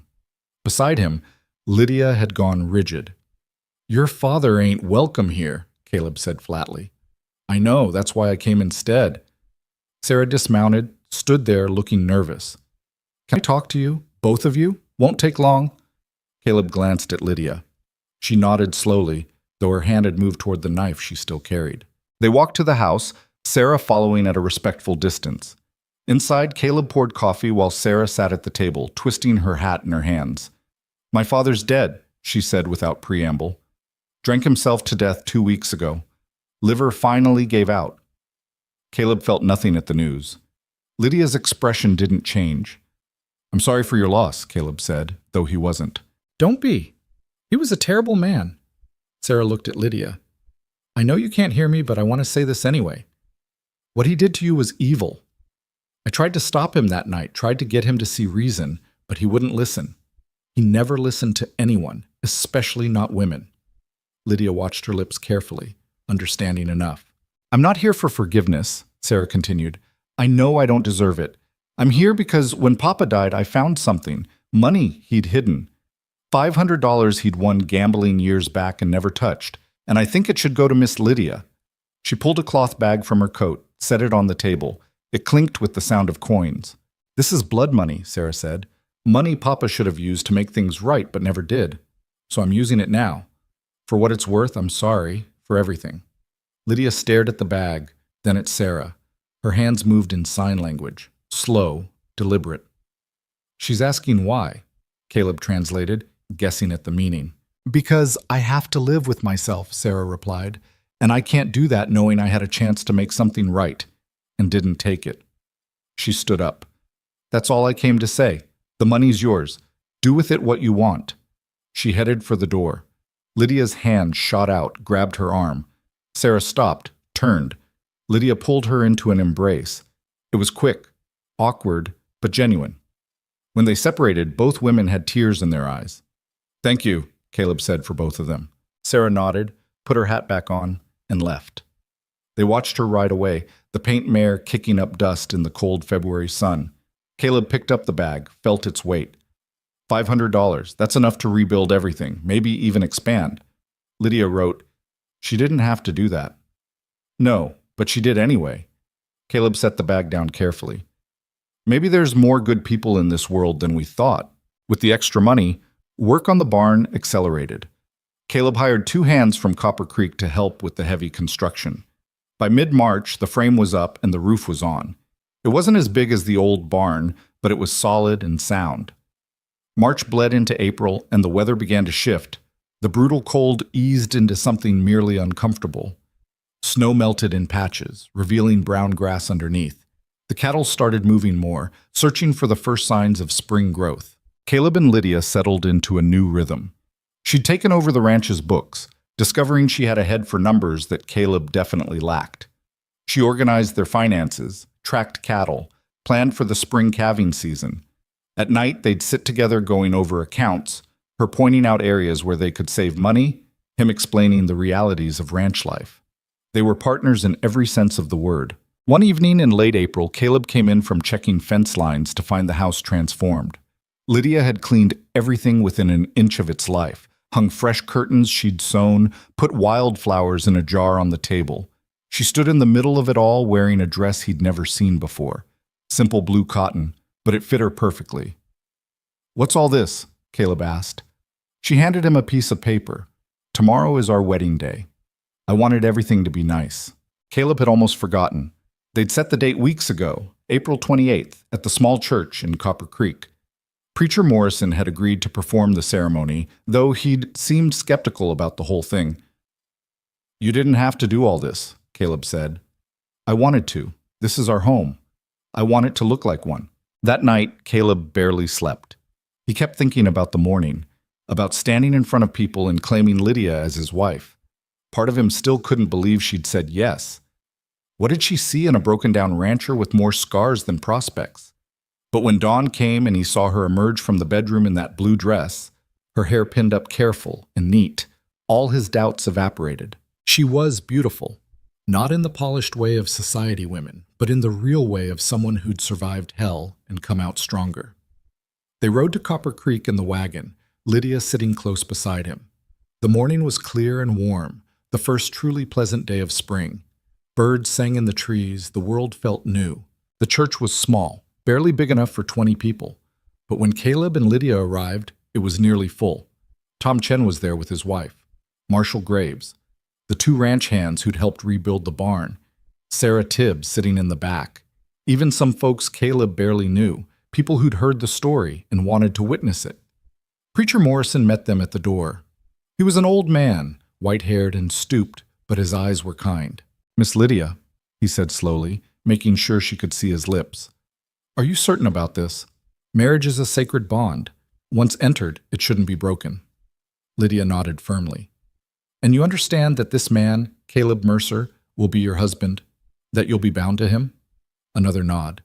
Morrison looked at Caleb. "You understand the responsibility you're taking on? This woman will depend on you." "She don't depend on nobody," Caleb said. "That's one of the things I love about her. But yeah, I understand." "Very well, let's begin." The ceremony was simple. Morrison read from his Bible, asked the questions, received the answers. Caleb said, "I do," in a voice that barely shook. Lydia couldn't speak the words, but when Morrison asked her, she nodded with such conviction that it needed no translation. "Do you have a ring?" Morrison asked. Caleb did. He'd spent 2 weeks carving it from a piece of antler, polishing it smooth. It wasn't gold or silver, but it was honest. He slipped it onto Lydia's finger. She reached into her dress pocket and pulled out a ring of her own, a simple band of braided horsehair, woven tight and intricate. She'd made it herself, Caleb realized, probably working on it in secret for weeks. She put it on his finger, and it fit perfectly. "Then by the authority vested in me," Morrison said, "I pronounce you husband and wife. Caleb, you may kiss your bride." Caleb turned to Lydia. She was crying, silent tears streaming down her face. He wiped them away gently, then kissed her. The church erupted in applause. They were married. Afterward, there was a small reception at Tom Chen's store. Someone had baked a cake. Someone else brought whiskey. People congratulated them, shook Caleb's hand, hugged Lydia. It was loud and chaotic and wonderful. But eventually, as the sun began to set, Caleb and Lydia slipped away. They rode back to the ranch in comfortable silence, Lydia's head on his shoulder, the antler ring gleaming on her finger. At the ranch, Caleb carried her over the threshold because that's what you were supposed to do. She laughed silently, kissed him as he set her down. That night was theirs alone. No words needed, just two people who'd found each other in the darkness, making their own light. Spring turned to summer, and the ranch began to thrive. The cattle multiplied during calving season, 43 new calves, only 2 lost. The vegetable garden Lydia had planted exploded with growth. They sold beef to the Army fort 2 territories over, made enough money to buy proper furniture and fix the last of the damage from the attack. But it wasn't all smooth. There were hard days. Days when nothing went right, when Caleb lost his temper over broken equipment, when Lydia got frustrated trying to communicate something complex and ended up throwing the pencil across the room. They had their first real fight in July. It started over something stupid. Caleb had sold 3 horses without consulting Lydia first. When she found out, she was furious. She wrote angry notes about how they were supposed to be partners, how he couldn't just make decisions without her.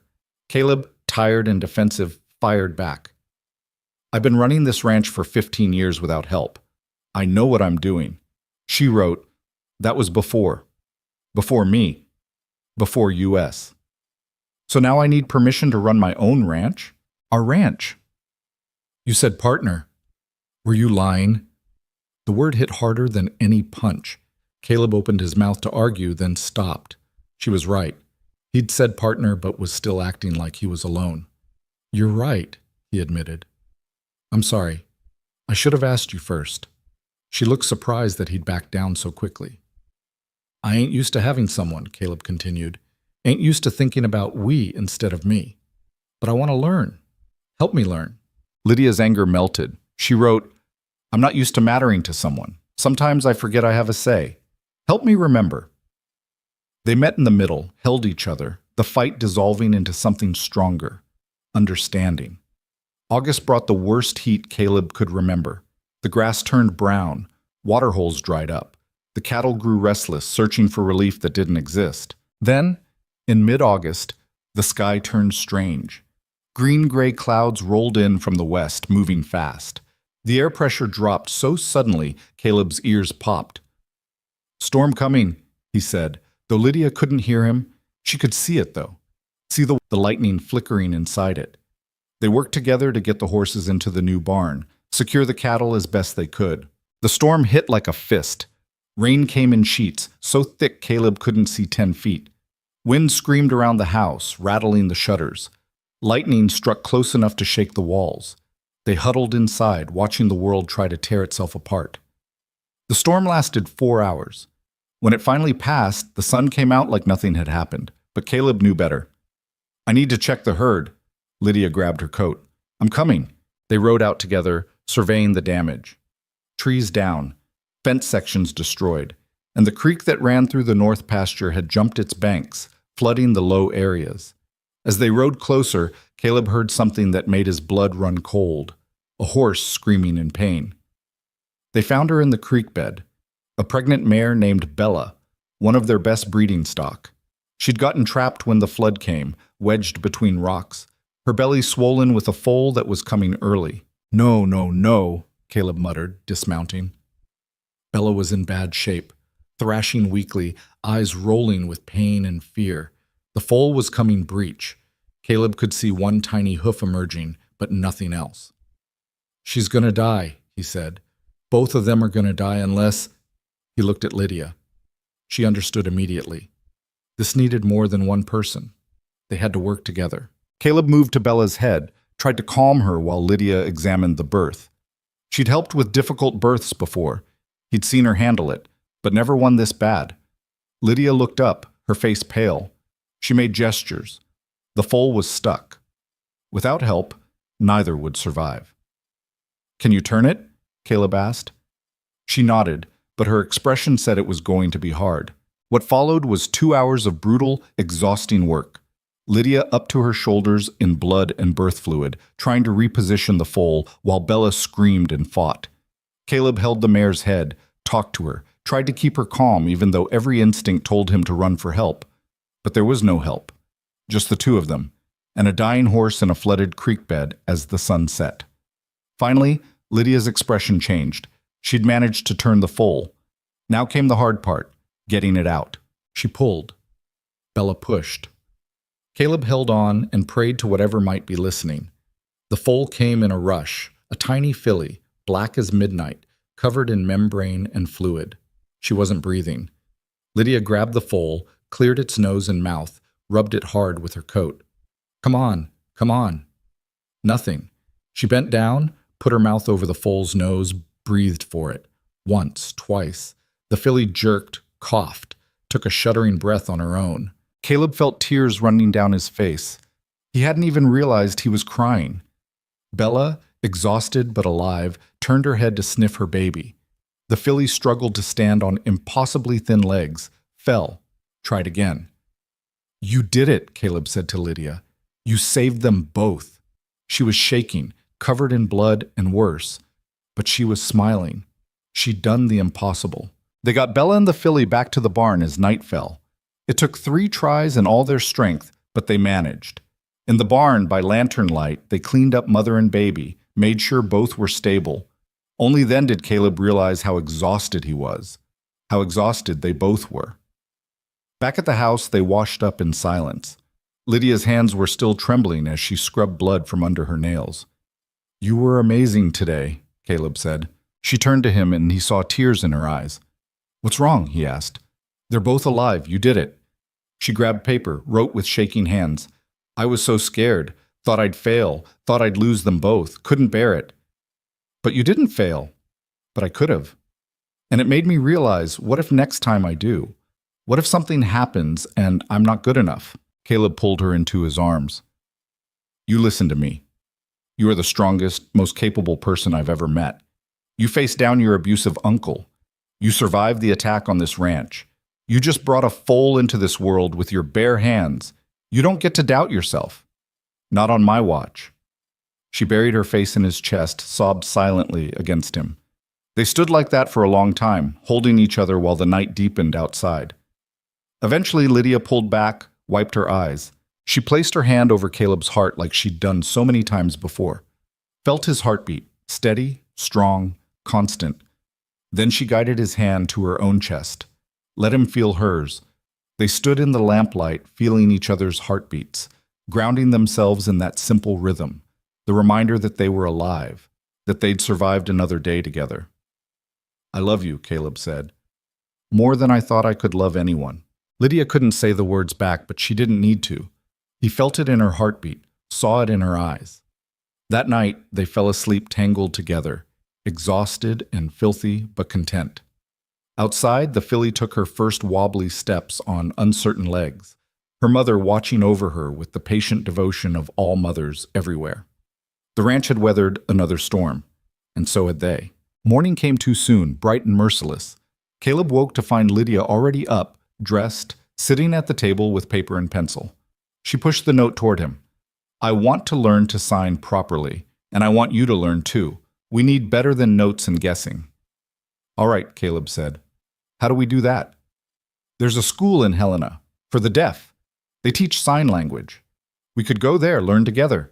Helena was 4 days' ride. The trip would cost money they didn't really have. But looking at Lydia's hopeful expression, Caleb knew there was only one answer. "When do we leave?" Her smile was worth everything. They made the trip in September, when the ranch could afford to be left in the hands of their 2 hired men for a week. The journey was long but not unpleasant. They camped under stars, cooked over open fires, talked, or tried to, about everything and nothing. Helena was bigger than any town Caleb had been to in years. Thousands of people, streets packed with wagons and horses, buildings 3 and 4 stories tall. It was overwhelming. The Montana School for the Deaf and Blind sat on the edge of town, a large brick building surrounded by gardens. Inside, they met Miss Catherine Wells, the headmistress, a stern woman in her 50s who looked at them with open skepticism. "You want to learn sign language?" she said flatly. "Yes, ma'am," Caleb replied. "Most hearing people don't bother. They expect the deaf to adapt to them." "Most hearing people are idiots," Caleb said. Beside him, Lydia's shoulders shook with silent laughter. Miss Wells's expression softened slightly. "You've got that right." "Very well. We have an instructor who can work with you. 2 weeks of intensive lessons. It won't make you fluent, but it'll give you a foundation." Those 2 weeks were some of the hardest and best of Caleb's life. Learning sign language was like learning a completely new way of thinking. Every gesture had meaning. Every expression mattered. His hands cramped. His brain ached. But slowly, painfully, he began to understand. And watching Lydia come alive in that place was worth every frustration. She'd never been around other deaf people before. Now she was surrounded by them. She signed with the students, exchanged stories, laughed in ways Caleb had never seen. One evening, after a particularly exhausting lesson, they sat in the boarding house garden. Caleb's hands hurt from practicing signs all day. "I'm terrible at this," he signed, the gestures clumsy and slow. "You're learning," Lydia signed back, her hands fluid and natural. "That's what matters." "How do I say I love you?" She showed him. 3 simple signs. I love you. Caleb practiced them until they felt almost natural. Then he signed it to her properly, looking her in the eyes. Lydia's expression melted. She signed back, "I love you too." It was the first time they'd truly said it in her language. Tears streamed down both their faces. They returned to the ranch in October, not fluent but functional. They could communicate about daily things, could share jokes, could fight properly, which was almost as important as making up. The ranch thrived that fall. The beef prices were good. The cattle were healthy. The filly that had been born in the storm grew strong and fast, Lydia's particular favorite. As winter approached again, Caleb found himself thinking about how much had changed in a single year. This time last year, he'd been alone, bitter, half dead inside, just going through the motions of living. Now he had Lydia, had a future, had reasons to get up every morning beyond simple survival. One December evening, they sat by the fire after a long day. Snow fell outside, but the house was warm.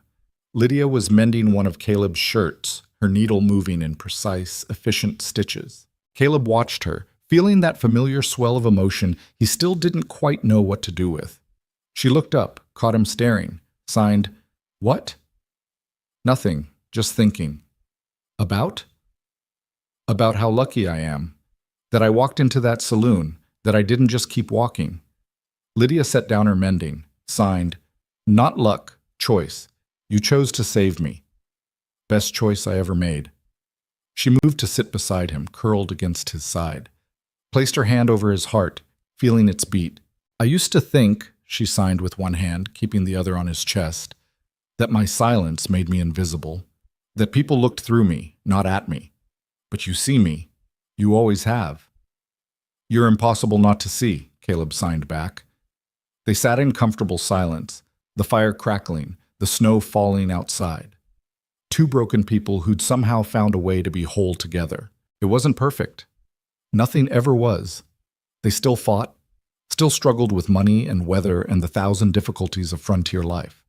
But they faced it all together, and that made all the difference. In the Montana darkness, in a house that had once been empty, a heartbeat echoed. Two heartbeats, actually, in steady rhythm. Together. Always together. Spring of 1889 arrived with news that spread through the territory like wildfire. The railroad was coming through. Not to Black Hollow, that town had withered to almost nothing after the Marshals' raid, but to a new settlement they were calling Bitter Creek, just 15 miles east of Caleb's ranch. "Railroad means more people," Tom Chen said when he brought supplies out in late March. "More people means more money. Beef prices are going to go up.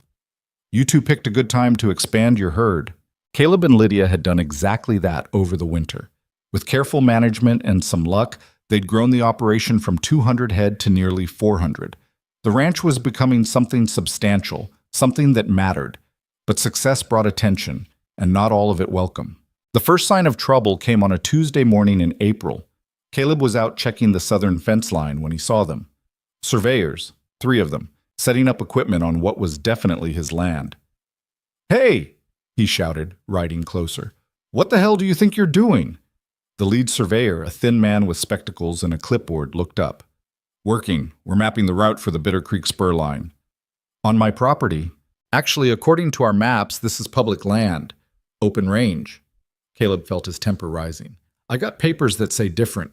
This ranch has been mine for 15 years. The surveyor consulted his clipboard. "We have authorization from the Territorial Land Office. The railroad has right-of-way for infrastructure development." "Right-of-way through my land without asking?" "The railroad doesn't ask, Mr. Mercer, Caleb Mercer, and you better pack up your gear before I make you." The surveyor sighed like he'd had this conversation 100 times. "Mr. Mercer, I understand your frustration, but this is progress. The railroad is coming whether you like it or not. Fighting it will only make things harder for you. Get off my land." The 3 men looked at each other, then began packing their equipment. But the lead surveyor stopped before leaving. "You'll be hearing from the Montana Pacific Railroad Company," he said. "They'll want to discuss compensation for the easement." "I don't want their compensation. I want them to stay the hell away from my ranch." The surveyor shook his head. "That's not how this works." After they left, Caleb rode back to the house, his mood black. Lydia was in the garden, planting early vegetables. She took one look at his face and signed, "What happened?"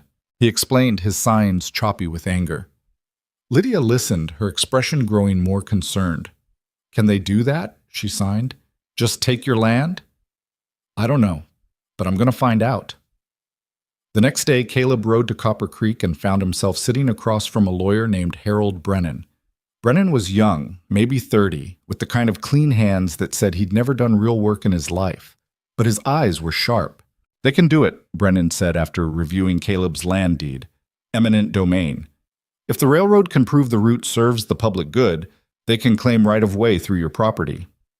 "Even if I don't agree?" "Especially if you don't agree.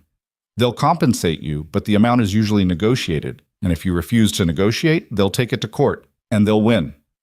Caleb's hands clenched into fists. "So I got no choice. You have choices, just not good ones." Brennan leaned forward. "Here's my advice. Negotiate for the best terms you can get. Make them pay top dollar for every acre they want. Get it in writing that they'll repair any damage to your fences, water sources, grazing land, and make sure they understand that you're not going to roll over easy." "How much is this going to cost me?" "My fee? $50 for consultation, Another 100 if it goes to negotiation with the railroad. Caleb thought about their savings. They could afford it, barely. All right, draw up whatever papers you need. The negotiations stretched through April and into May. The railroad wanted a 20-foot easement cutting right through the middle of Caleb's best grazing land. Caleb, through Brennan, countered with demands for compensation, fence restoration, and guaranteed access across the tracks for his cattle. The railroad offered $200.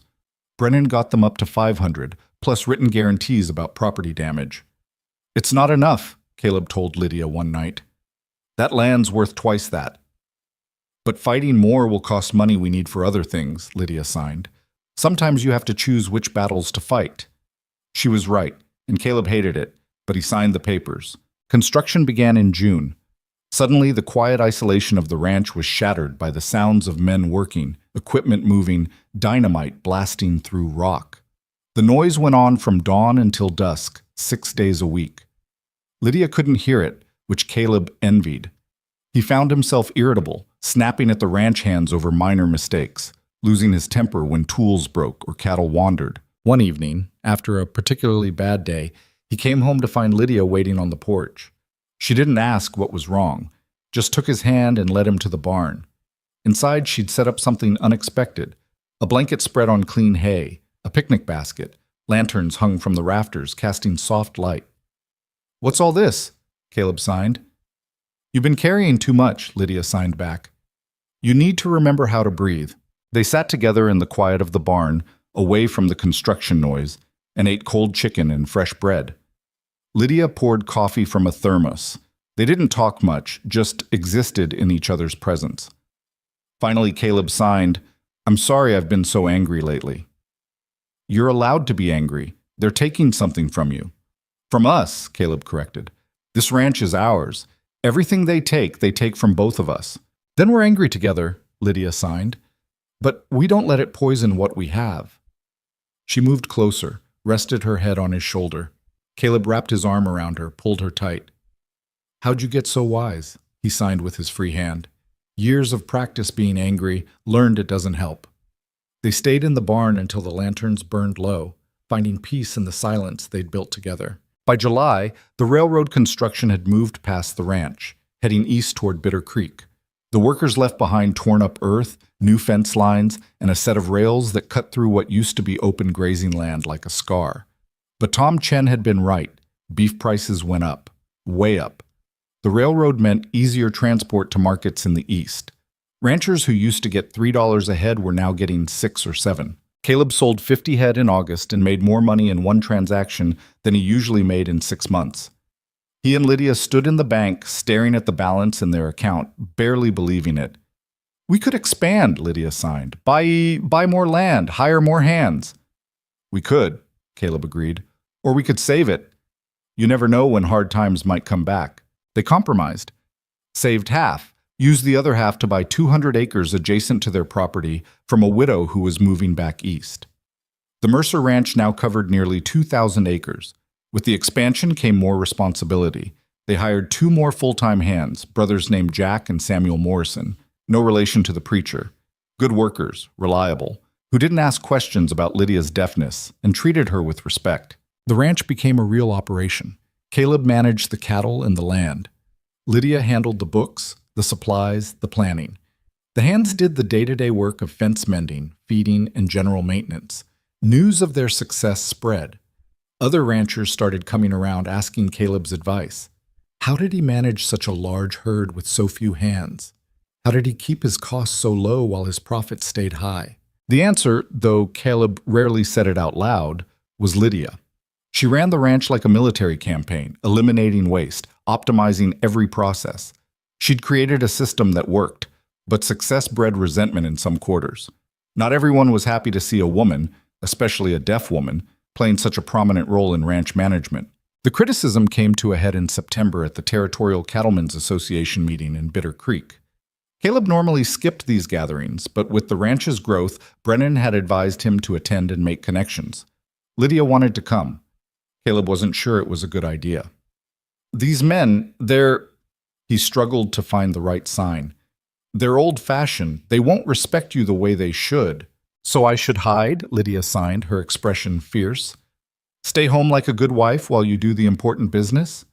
That ain't what I meant. Then what did you mean? Caleb sighed. I meant I don't want you to have to deal with their ignorance. I meant I want to protect you from it. I don't need protection from ignorance.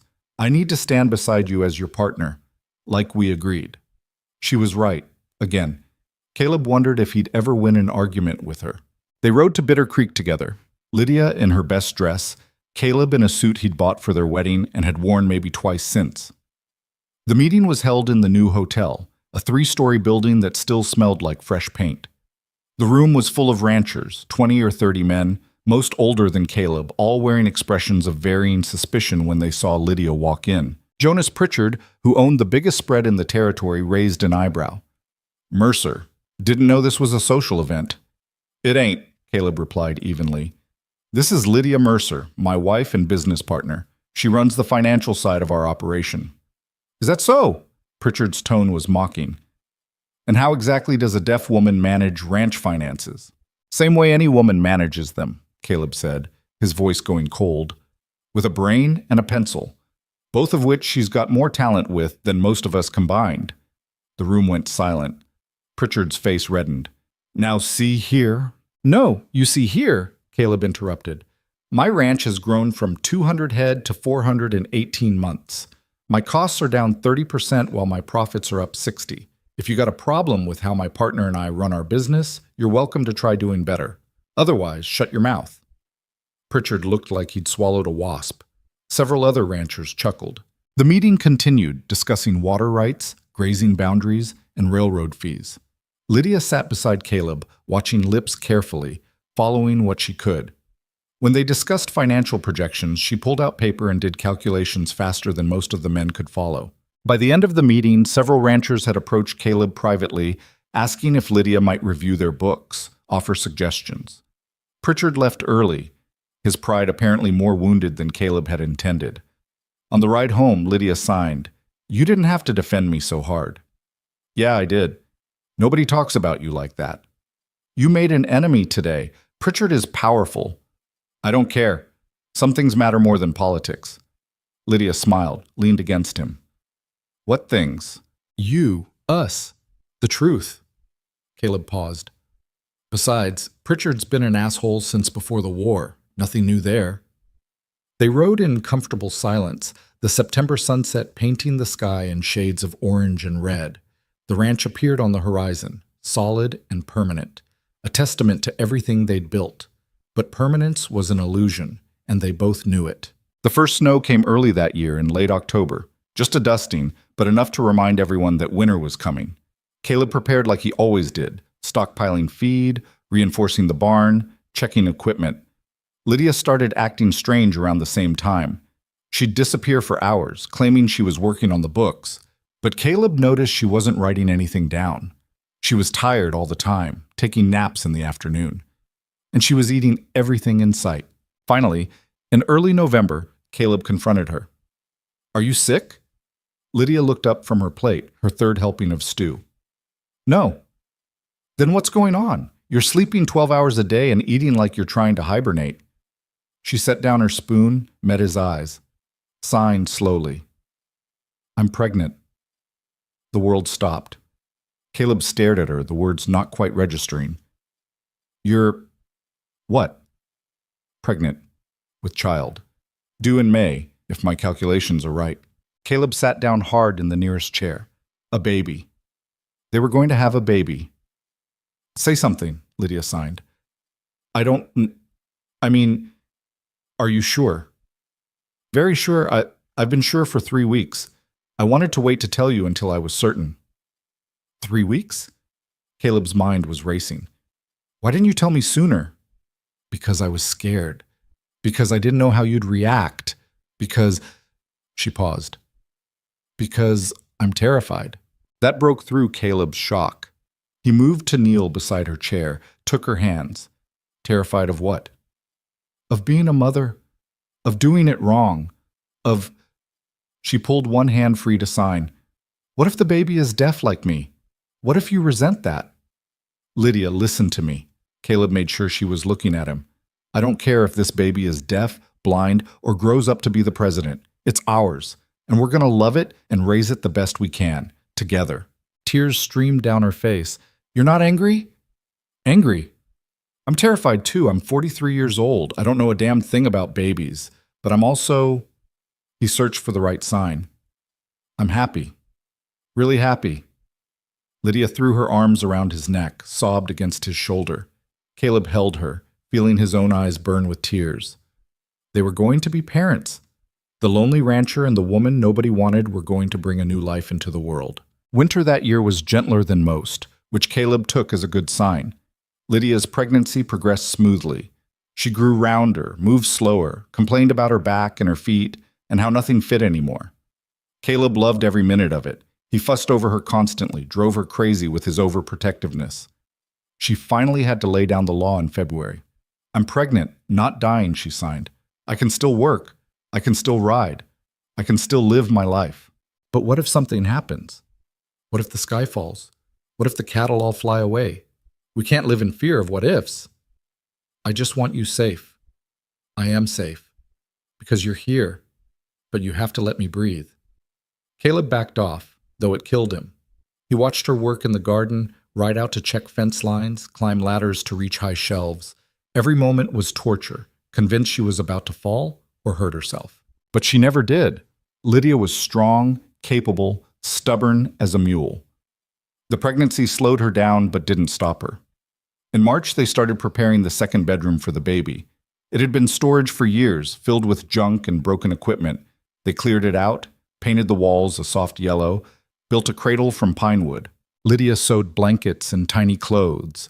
Caleb carved a mobile of horses to hang above the cradle. They worked together, creating a space for a person who didn't exist yet but already owned their hearts completely. One evening, as they sat admiring their work, Lydia placed Caleb's hand on her swollen belly. "Feel that?" He felt it. A tiny kick, then another. The baby was moving. Caleb stared at Lydia's stomach in wonder. "That's our kid in there." "That's our kid," she agreed. "They're going to grow up here, on this ranch, running through these fields, learning to ride, learning to—" He trailed off. "Learning to be loved," Lydia finished. "That's the most important thing." April brought warming weather and growing anxiety. The baby was due any time. They'd arranged for a midwife from Bitter Creek, a woman named Mrs. Chen, Tom's wife, to come stay at the ranch for the last few weeks. Mrs. Chen arrived on April 20th, a practical woman in her 50s who delivered more babies than she could count. She took one look at Lydia and nodded approvingly. "You're carrying well," she said slowly, making sure Lydia could read her lips. "First baby?" Lydia nodded. "It might take a while. First ones usually do, but you're strong. You'll do fine." The waiting was agony. Days dragged by. Caleb tried to work but couldn't focus. He kept finding excuses to come back to the house, check on Lydia. Finally, on May 3rd, just after midnight, Lydia shook him awake. Even in the darkness, Caleb could see the pain on her face. "It's time," she signed. Caleb bolted upright, nearly fell out of bed. "Now? Right now?" "Right now." He ran to wake Mrs. Chen, who appeared calm and collected despite the late hour. She examined Lydia, nodded. "Early labor. Could be hours yet. Boil water, get clean sheets, then stay out of the way." "I want to be here," Caleb protested.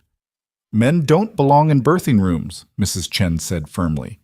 But Lydia grabbed Caleb's hand, wouldn't let go, signed to Mrs. Chen. "He stays." Mrs. Chen sighed. "Your funeral, but if you faint, I'm leaving you on the floor." The hours that followed were the longest of Caleb's life. Lydia's labor was hard, painful, made worse by the fact that she couldn't cry out. She just gripped Caleb's hand hard enough to break bones, her face twisted in silent agony. "You're doing great," he kept signing, though his hands shook. "You're so strong. Almost there." Dawn broke. The labor continued. Mrs. Chen checked periodically, offered encouragement, but there was nothing to do but wait and endure. Finally, around 9 in the morning, Mrs. Chen's expression changed. "It's time to push." What happened next was brutal, terrifying, and miraculous. Lydia pushed with everything she had, her face red with effort. Caleb held her hand, signed encouragement, felt completely useless. Then, impossibly, there was a baby. A tiny, wrinkled, screaming baby that Mrs. Chen caught with practiced hands. "It's a girl," Mrs. Chen announced, smiling for the first time. "A healthy baby girl." She cleaned the baby quickly, wrapped her in a blanket, and placed her in Lydia's arms. Lydia stared at her daughter with an expression Caleb had never seen before. Pure, overwhelming love. She touched the baby's tiny face, her fingers trembling. "She's perfect," Caleb signed. Lydia looked up at him, tears streaming down her face. "Our daughter." "Our daughter," Caleb agreed. He reached out carefully, touched the baby's hand. Tiny fingers wrapped around his calloused thumb, gripping tight. In that moment, everything changed. Everything Caleb thought he knew about love, about purpose, about why he existed, it all shifted to center on this tiny person who'd just entered the world.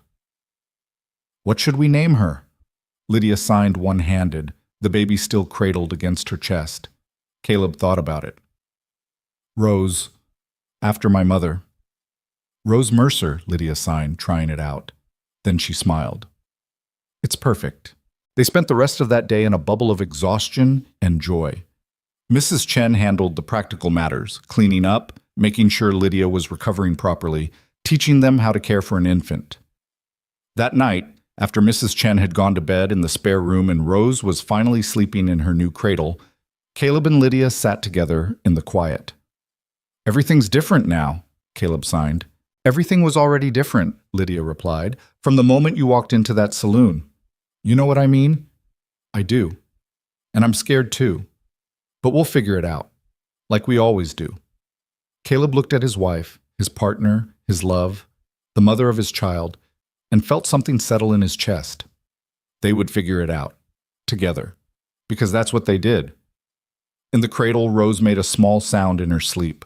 Both parents turned to look at her, this miracle they'd created. The frontier was still harsh. Winter would still come.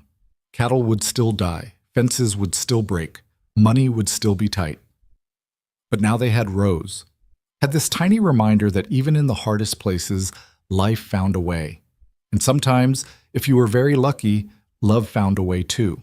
Rose didn't sleep through the night for the first 3 months, which meant neither did Caleb or Lydia.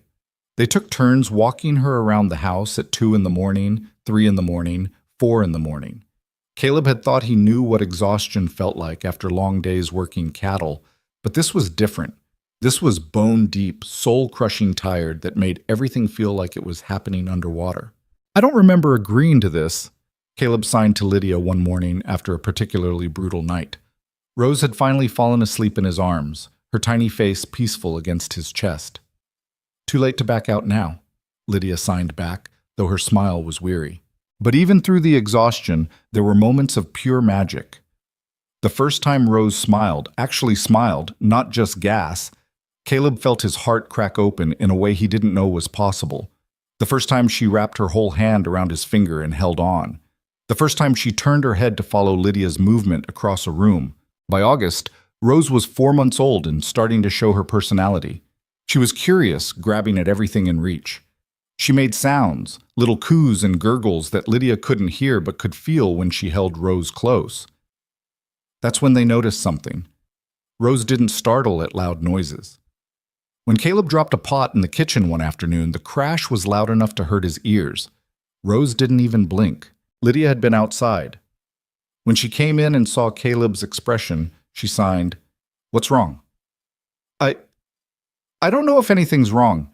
He explained about the pot. Lydia's face went very still. She carried Rose to the table, set her down gently, then moved behind the baby where Rose couldn't see. She clapped her hands, loud. Rose didn't turn around. Lydia clapped again, then again. No response. When she came back around, her face was wet with tears. But she was smiling. "She's like me," Lydia signed. "She's deaf." "I'm sorry," Caleb signed, not knowing what else to say. Lydia shook her head firmly. "Don't be sorry. This isn't something to apologize for. She's perfect.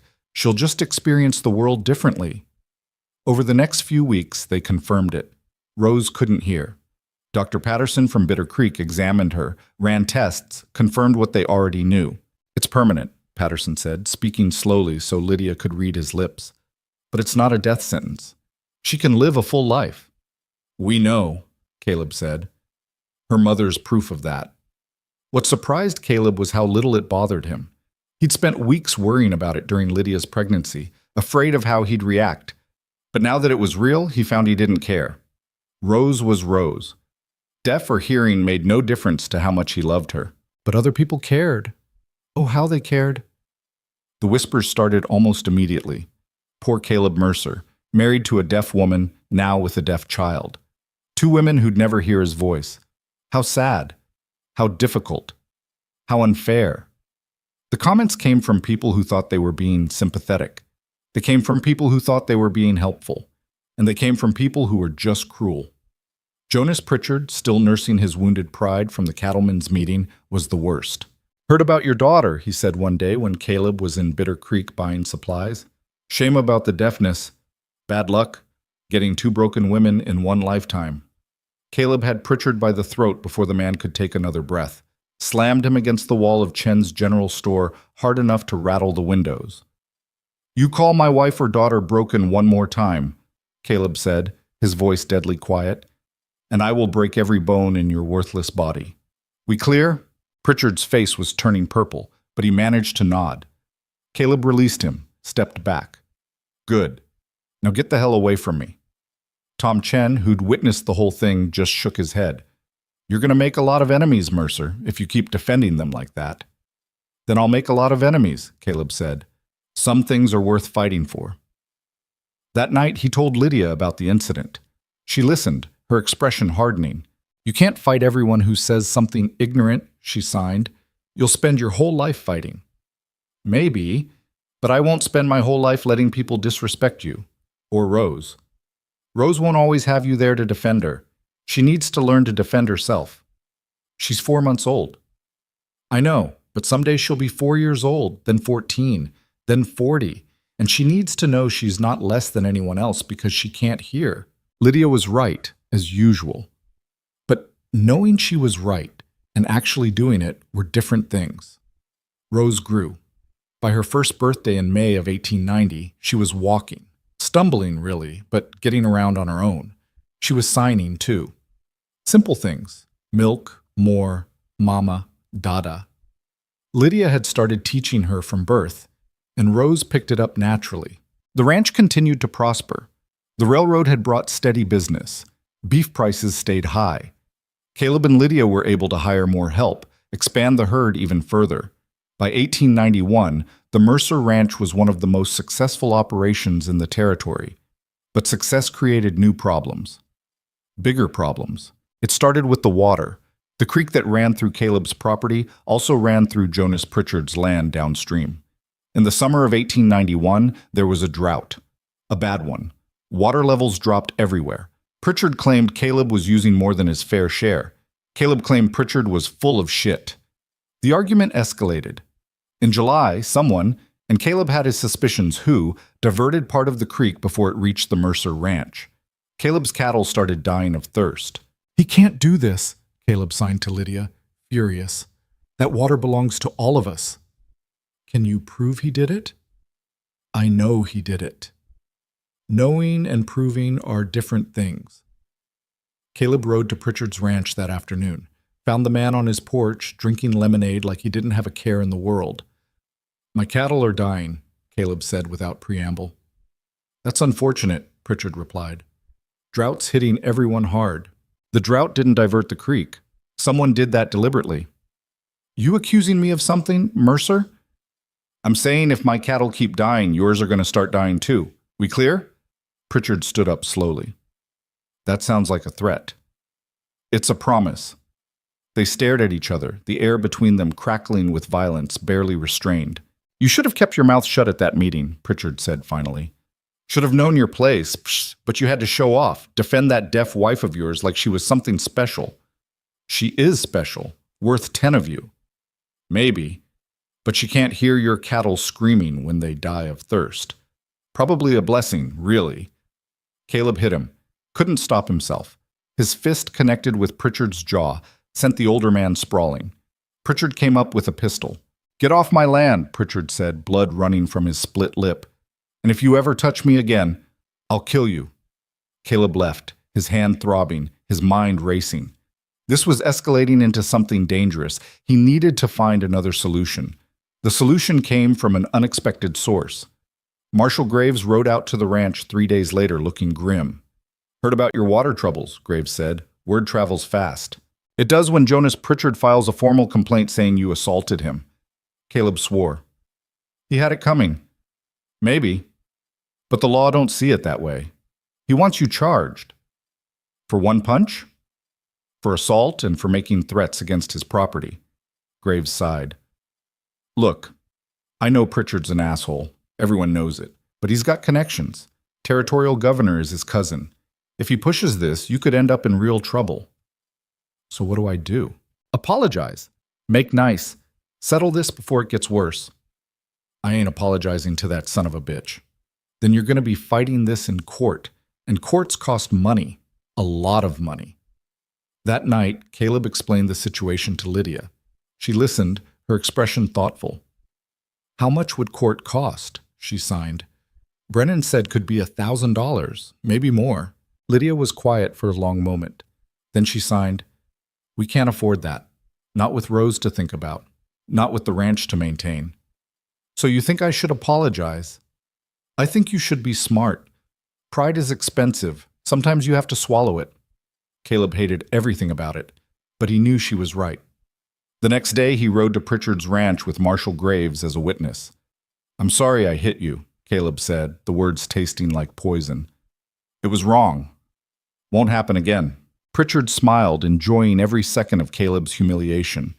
Apology accepted, and to show there's no hard feelings, I'll have the creek situation looked into. It was a hollow victory at best. The creek got fixed, probably because Pritchard had made his point, but the damage was done. Caleb had been forced to back down, and everyone knew it. I feel like a coward, he signed to Lydia that night. You're not a coward. You're a father. There's a difference. She was right, but it didn't make it easier. Rose turned 2 in May of 1892. She was running everywhere now, getting into everything, signing up a storm. She had Lydia's gray eyes and Caleb's stubborn streak. She was fearless in a way that terrified her parents. One afternoon in June, Caleb was working in the barn when he heard shouting. He ran outside to find Jack Morrison holding Rose, who was crying silently, her dress torn. What happened? Found her in the north pasture, Jack said, near the bulls.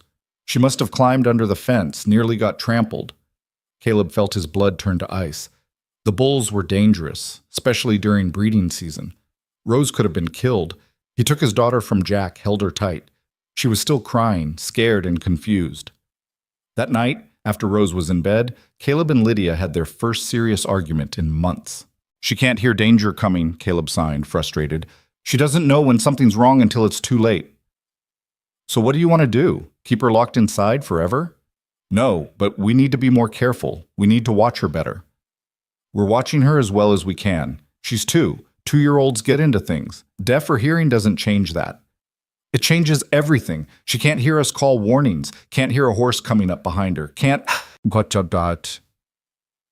be wrapped in cotton and protected from the world, Lydia signed, cutting him off.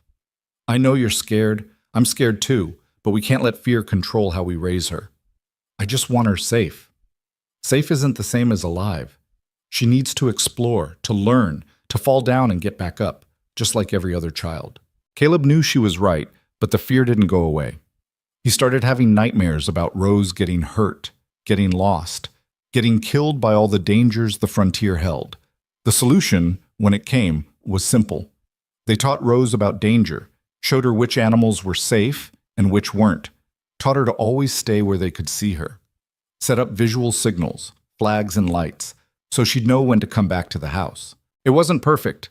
Rose still got into trouble, still wandered off sometimes, still scared years off Caleb's life on a regular basis. But she was happy, and she was learning. By 1893, the ranch had become something truly remarkable. 2,000 acres, 600 head of cattle, 8 full-time employees. The house had been expanded, 4 bedrooms now, a proper dining room, even indoor plumbing that Lydia had insisted on. They were wealthy by frontier standards, comfortable. secure. And people noticed. The first marriage proposal came in September. A rancher from 3 territories over showed up unannounced, asking to speak with Caleb. "Name's William Hartley," the man said. "I own the Bar H Ranch in Wyoming. Heard about your operation here. Impressive work." "Thank you," Caleb said warily. "What can I do for you?" "I'm looking to expand. Thought about making you an offer. Buy your ranch, merge our operations. I'd pay top dollar." "It's not for sale." "Everything's for sale at the right price. I'm thinking $50,000. Caleb nearly choked. 50,000 was a fortune. More money than he'd make in 10 lifetimes. "Still not for sale," he said. "Think about it," Hartley urged. "That's enough money to set you and your family up for life. You could move somewhere easier, somewhere with better schools for the deaf girl, better doctors, better everything." "Better ain't the same as right. This is our home." Hartley left his card. "Offer stands for 30 days. Think it over." Caleb showed the card to Lydia that night. She stared at it for a long time. $50,000, she signed. That's more money than I can imagine." "Yeah. We could give Rose everything, the best education, the best opportunities." "We could," Caleb agreed. "But would we be happy?" Lydia looked around the house they'd built together, at the life they'd created. "No," she signed finally. "We wouldn't. This is home. You can't buy that." The card went in the trash. More offers came over the next year. The railroad wanted to buy a larger easement. Other ranchers wanted to partner. A beef syndicate from Chicago wanted to invest. Caleb turned them all down. "You're sitting on a gold mine," Brennan told him during one of their meetings. "You could sell out, retire rich. Don't want to retire. Don't want to sell. Want to live here with my family and work my land. Is that so hard to understand?" Brennan shook his head. "Most men would jump at these opportunities." "I ain't most men." Rose turned 4 in 1894. She was talking now, not with her voice, which she'd never really developed, but with her hands. Her signing was fluent, creative, full of the personality that made her uniquely herself. She'd started asking questions, hard questions. "Why can't I hear?" she signed one day. Lydia and Caleb exchanged glances. They'd known this conversation was coming, but that didn't make it easier. "Because you were born different," Lydia signed. "Some people can hear, some people can't. Neither is better or worse. But everyone else can hear." "Not everyone. I can't hear either. And there are lots of other people like us." "Are we broken?" The question hit Caleb like a physical blow. He thought about Jonas Pritchard's words, about all the people who'd said similar things over the years. "No," he signed firmly. "You're not broken. You're different. And different is okay." "Papa can hear," Rose signed. "Are you sad you can't?" Lydia smiled. "Sometimes, but mostly no. I experience the world in my own way. I see things hearing people miss. I notice things they don't. And I have you and Papa. That makes me the luckiest person alive." Rose thought about this. "Okay," she signed finally, then ran off to play. "That was easier than expected," Caleb signed. "Wait until she's 14, Lydia signed back. "Then it'll get hard." The years rolled on. Rose grew. The ranch prospered. Caleb's hair turned gray, his hands got more gnarled, his back started hurting in the mornings. Lydia developed laugh lines around her eyes, and a few streaks of silver in her dark hair. They were getting older. The frontier was getting tamer. Montana became a state in 1889, bringing law and order that had been absent before. The wild days were ending. In 1897, Caleb was 52 years old. Rose was 7. The ranch was bigger than ever, and Caleb found himself thinking about the future more than the past. One evening in late summer, he and Lydia sat on the porch while Rose played in the yard. She was teaching herself to rope fence posts, her movements awkward but determined. "She's got your stubborn streak," Lydia signed. "And your brains, thank goodness." They watched in comfortable silence. Rose lassoed a post, cheered silently, then immediately tried for a harder target. "You ever think about what happens after?" Caleb signed. "After what?" "After us. After we're gone. Who runs the ranch?" Lydia looked at Rose. "She does, if she wants it. And if she doesn't, then we sell it to someone who'll care for it. Or we give it to the hands. or we let it go back to grass." She turned to face Caleb. "Why are you thinking about this?" "Because I'm getting old. Because I want to make sure you and Rose are taken care of." "We're already taken care of. You've built something that will last. That's enough." But Caleb couldn't shake the worry. What if something happened to him? What if Lydia and Rose were left alone? The frontier was safer now, but it wasn't safe. His fears came true on a Tuesday morning in October. Caleb was out checking cattle with Jack Morrison when his horse stepped in a gopher hole. The gelding went down hard. Caleb went flying, landed wrong, felt something snap in his leg. The pain was immediate and excruciating. Jack was off his horse in seconds. "Don't move. I'll get help." "Just get me home," Caleb ground out through clenched teeth. Getting him back to the ranch was agony. Every movement sent fire through his leg. By the time they reached the house, Caleb was gray with pain and shock. Lydia took one look at him and sent for Dr. Patterson. The doctor arrived 6 hours later, examined Caleb's leg, and shook his head. "It's broken. Bad break. You're going to be laid up for months." "Months?" Caleb tried to sit up, gasped as pain shot through him. "Minimum. And you need to stay off it completely if you want it to heal right. I'm talking bed rest. No walking, no riding, nothing." After Patterson left, Caleb lay in bed feeling useless and angry. The ranch needed him. There was work to do. He couldn't just lie here for months. Lydia sat beside him, took his hand. "It's going to be okay," she signed. "How? Who's going to run things?" "I am. With the hand's help. We'll manage." "You can't do everything alone." "I'm not alone. I have 8 good workers. I have our daughter. I have the systems we've built over 9 years, and I have a brain that works just fine even if my ears don't."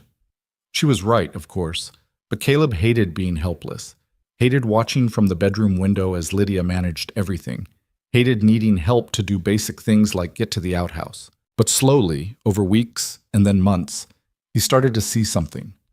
Lydia didn't just manage the ranch. She excelled at it. She reorganized the work schedules, increased efficiency, solved problems Caleb hadn't even known existed. Rose helped too. At 7 years old, she was already learning the business, following her mother around, absorbing everything. One afternoon in December, Lydia came in from working outside. She was covered in mud, exhausted, but smiling. "Sold 40 head to the Army fort," she signed. "Got $8 a head." "That's highway robbery," Caleb signed back. "I usually get 6. I negotiated, told them we'd deliver twice a month instead of monthly. They agreed to the higher price for the convenience." Caleb stared at his wife. That's brilliant." "I know," she signed, grinning. It took 4 months for Caleb's leg to heal enough to walk on. By then, it was February 1898, and he'd had a lot of time to think. The first day he could walk again, he made his way slowly to the barn where Lydia was working. She looked up, surprised to see him. "You should be resting." "I've been resting for 4 months. I'm done resting." He took a breath. "I need to tell you something." "What?" "You don't need me. You never did. You've been running this place better than I ever could, making decisions I never thought of, and I realized I've been holding you back." "That's not true." "It is. I've been so busy trying to protect you, trying to prove to everyone that you belonged here, that I never just let you lead. But you should be leading. You're better at this than I am." Lydia started to argue, then stopped. "What are you saying?" "I'm saying from now on, you're the boss. You make the decisions. I'll follow your lead." "We're partners," Lydia signed. "Equal partners." "Then let's be equal for real. Not me in charge with you helping, both of us in charge together." Lydia studied him for a long moment. Then she signed, "Together." "Together," Caleb agreed. The partnership transformed everything. They divided responsibilities based on strengths instead of tradition. Lydia handled finances, negotiations, and long-term planning. Caleb handled the physical ranch work and day-to-day operations. They consulted on everything, but each had final say in their domain. The ranch flourished like never before. Rose turned 8, then 9, then 10. She grew tall and strong, with her mother's intelligence and her father's determination. She could ride better than most adults, could rope, could handle cattle, could do ranch work that would exhaust grown men. But she also loved books, loved learning. When Lydia suggested sending her to the Montana School for the Deaf in Helena for formal education, Rose jumped at the chance. "You'll be gone 9 months out of the year," Caleb signed, his heart breaking. "Only home for summers." "I need to learn," Rose signed back. "Need to meet other people like me. Need to see what else is out there." "You're only 10. Mama left home younger than that." It was true, and Caleb knew he had to let her go. They took her to Helena in September 1899. Rose was excited, scared, brave. She hugged them both goodbye, then walked into the school without looking back. On the ride home, Lydia cried. Caleb held her hand, felt his own tears falling. "She'll be okay," he signed. "I know, but I'll miss her." "Me too." The house felt emptier without Rose. But she wrote letters. Well, Lydia wrote for her, and Miss Wells wrote back dictating Rose's signs. Rose was thriving, making friends, learning faster than her teachers could keep up. When she came home for the summer of 1900, she was different, more confident, more independent, more herself. "Tell me everything," Lydia signed. Rose's hands flew as she described her year, the friends she'd made, the things she'd learned, the world beyond the ranch that she was discovering. "I want to be a teacher," she signed. "Want to teach other deaf children. Want to show them they can do anything." Caleb felt pride swell in his chest so strong it hurt. This girl, this amazing, unstoppable girl, was his daughter. The years continued their march. Rose went back to school each fall, came home each summer. Caleb and Lydia ran the ranch, grew older together, built a life that mattered. In 1905, when Rose was 15, she brought home a boy. Well, a young man, 17, deaf, named Thomas. He was studying to be a carpenter.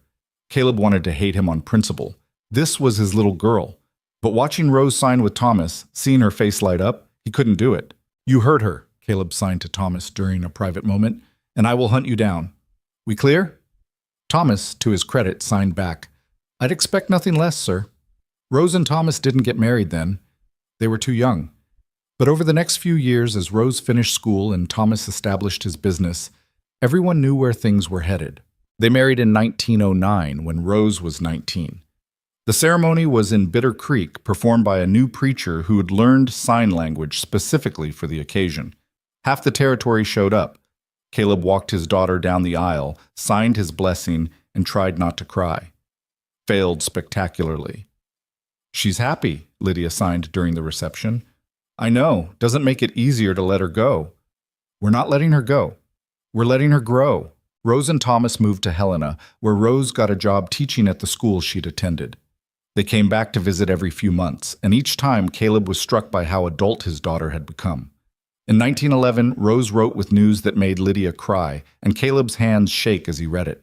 She was pregnant. They were going to be grandparents. The baby, a boy, hearing, named Caleb after his grandfather, was born in early 1912. When Caleb first held his grandson, felt that tiny heartbeat against his chest, he thought about the journey that had brought him here.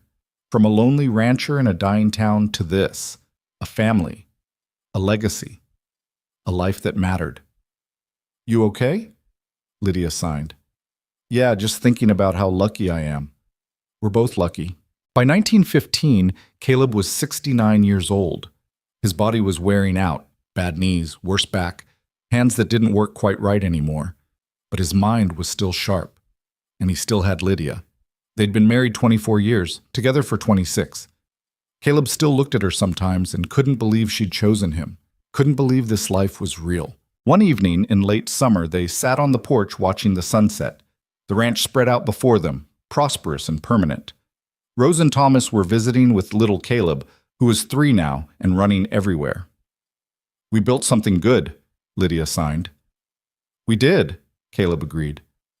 "When you bought my freedom that night, did you ever imagine this?" "Never. I thought I was just saving you from a bad situation. Didn't think past that moment." "What changed?" Caleb thought about it. "You did. You made me want to be better. Want to build something instead of just survive." Lydia leaned against him, her head on his shoulder. They sat in comfortable silence, watching their grandson play, watching the sun paint the sky in colors that had no names. "I love you," Caleb signed with one hand. "I know," Lydia signed back. "I've always known." "How?" She took his hand, placed it over her heart. Let him feel the steady rhythm there. Then she placed her own hand over his heart, feeling his beat in return. Because hearts don't lie, she signed, and yours has been telling me the truth since that first night.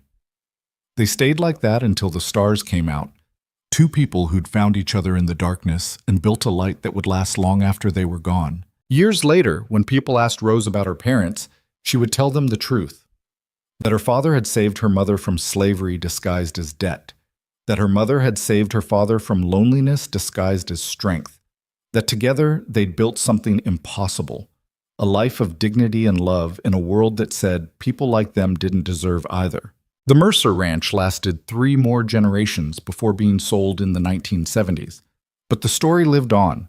The story of a deaf woman and a broken rancher who proved that the strongest voices don't need sound, that the most powerful declarations aren't spoken, that love, real love, is felt in heartbeats and touched in silence and built through choices made every single day.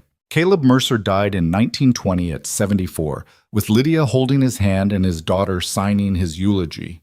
Lydia followed him 5 years later, surrounded by children and grandchildren who all knew how to sign, who all understood that silence was just another way of speaking. They were buried side by side on a hill overlooking the ranch, under stones that read simply, "Together." Because that's what they'd been. That's what they'd built. That's what they'd proven possible. And on quiet Montana evenings, when the wind swept down from the mountains and across the grass, some folks swore you could still feel it, the echo of 2 heartbeats that had learned to sync up in perfect rhythm, creating a love louder than any words ever spoken, stronger than any sound ever heard, and more permanent than the mountains themselves. Because in the end, that's what they discovered. Love isn't heard, it's felt. In the touch of a hand, in the warmth of a presence, in the steady, reliable rhythm of a heartbeat that says, without any sound at all, "I'm here. I see you. You matter, and I'm never letting go."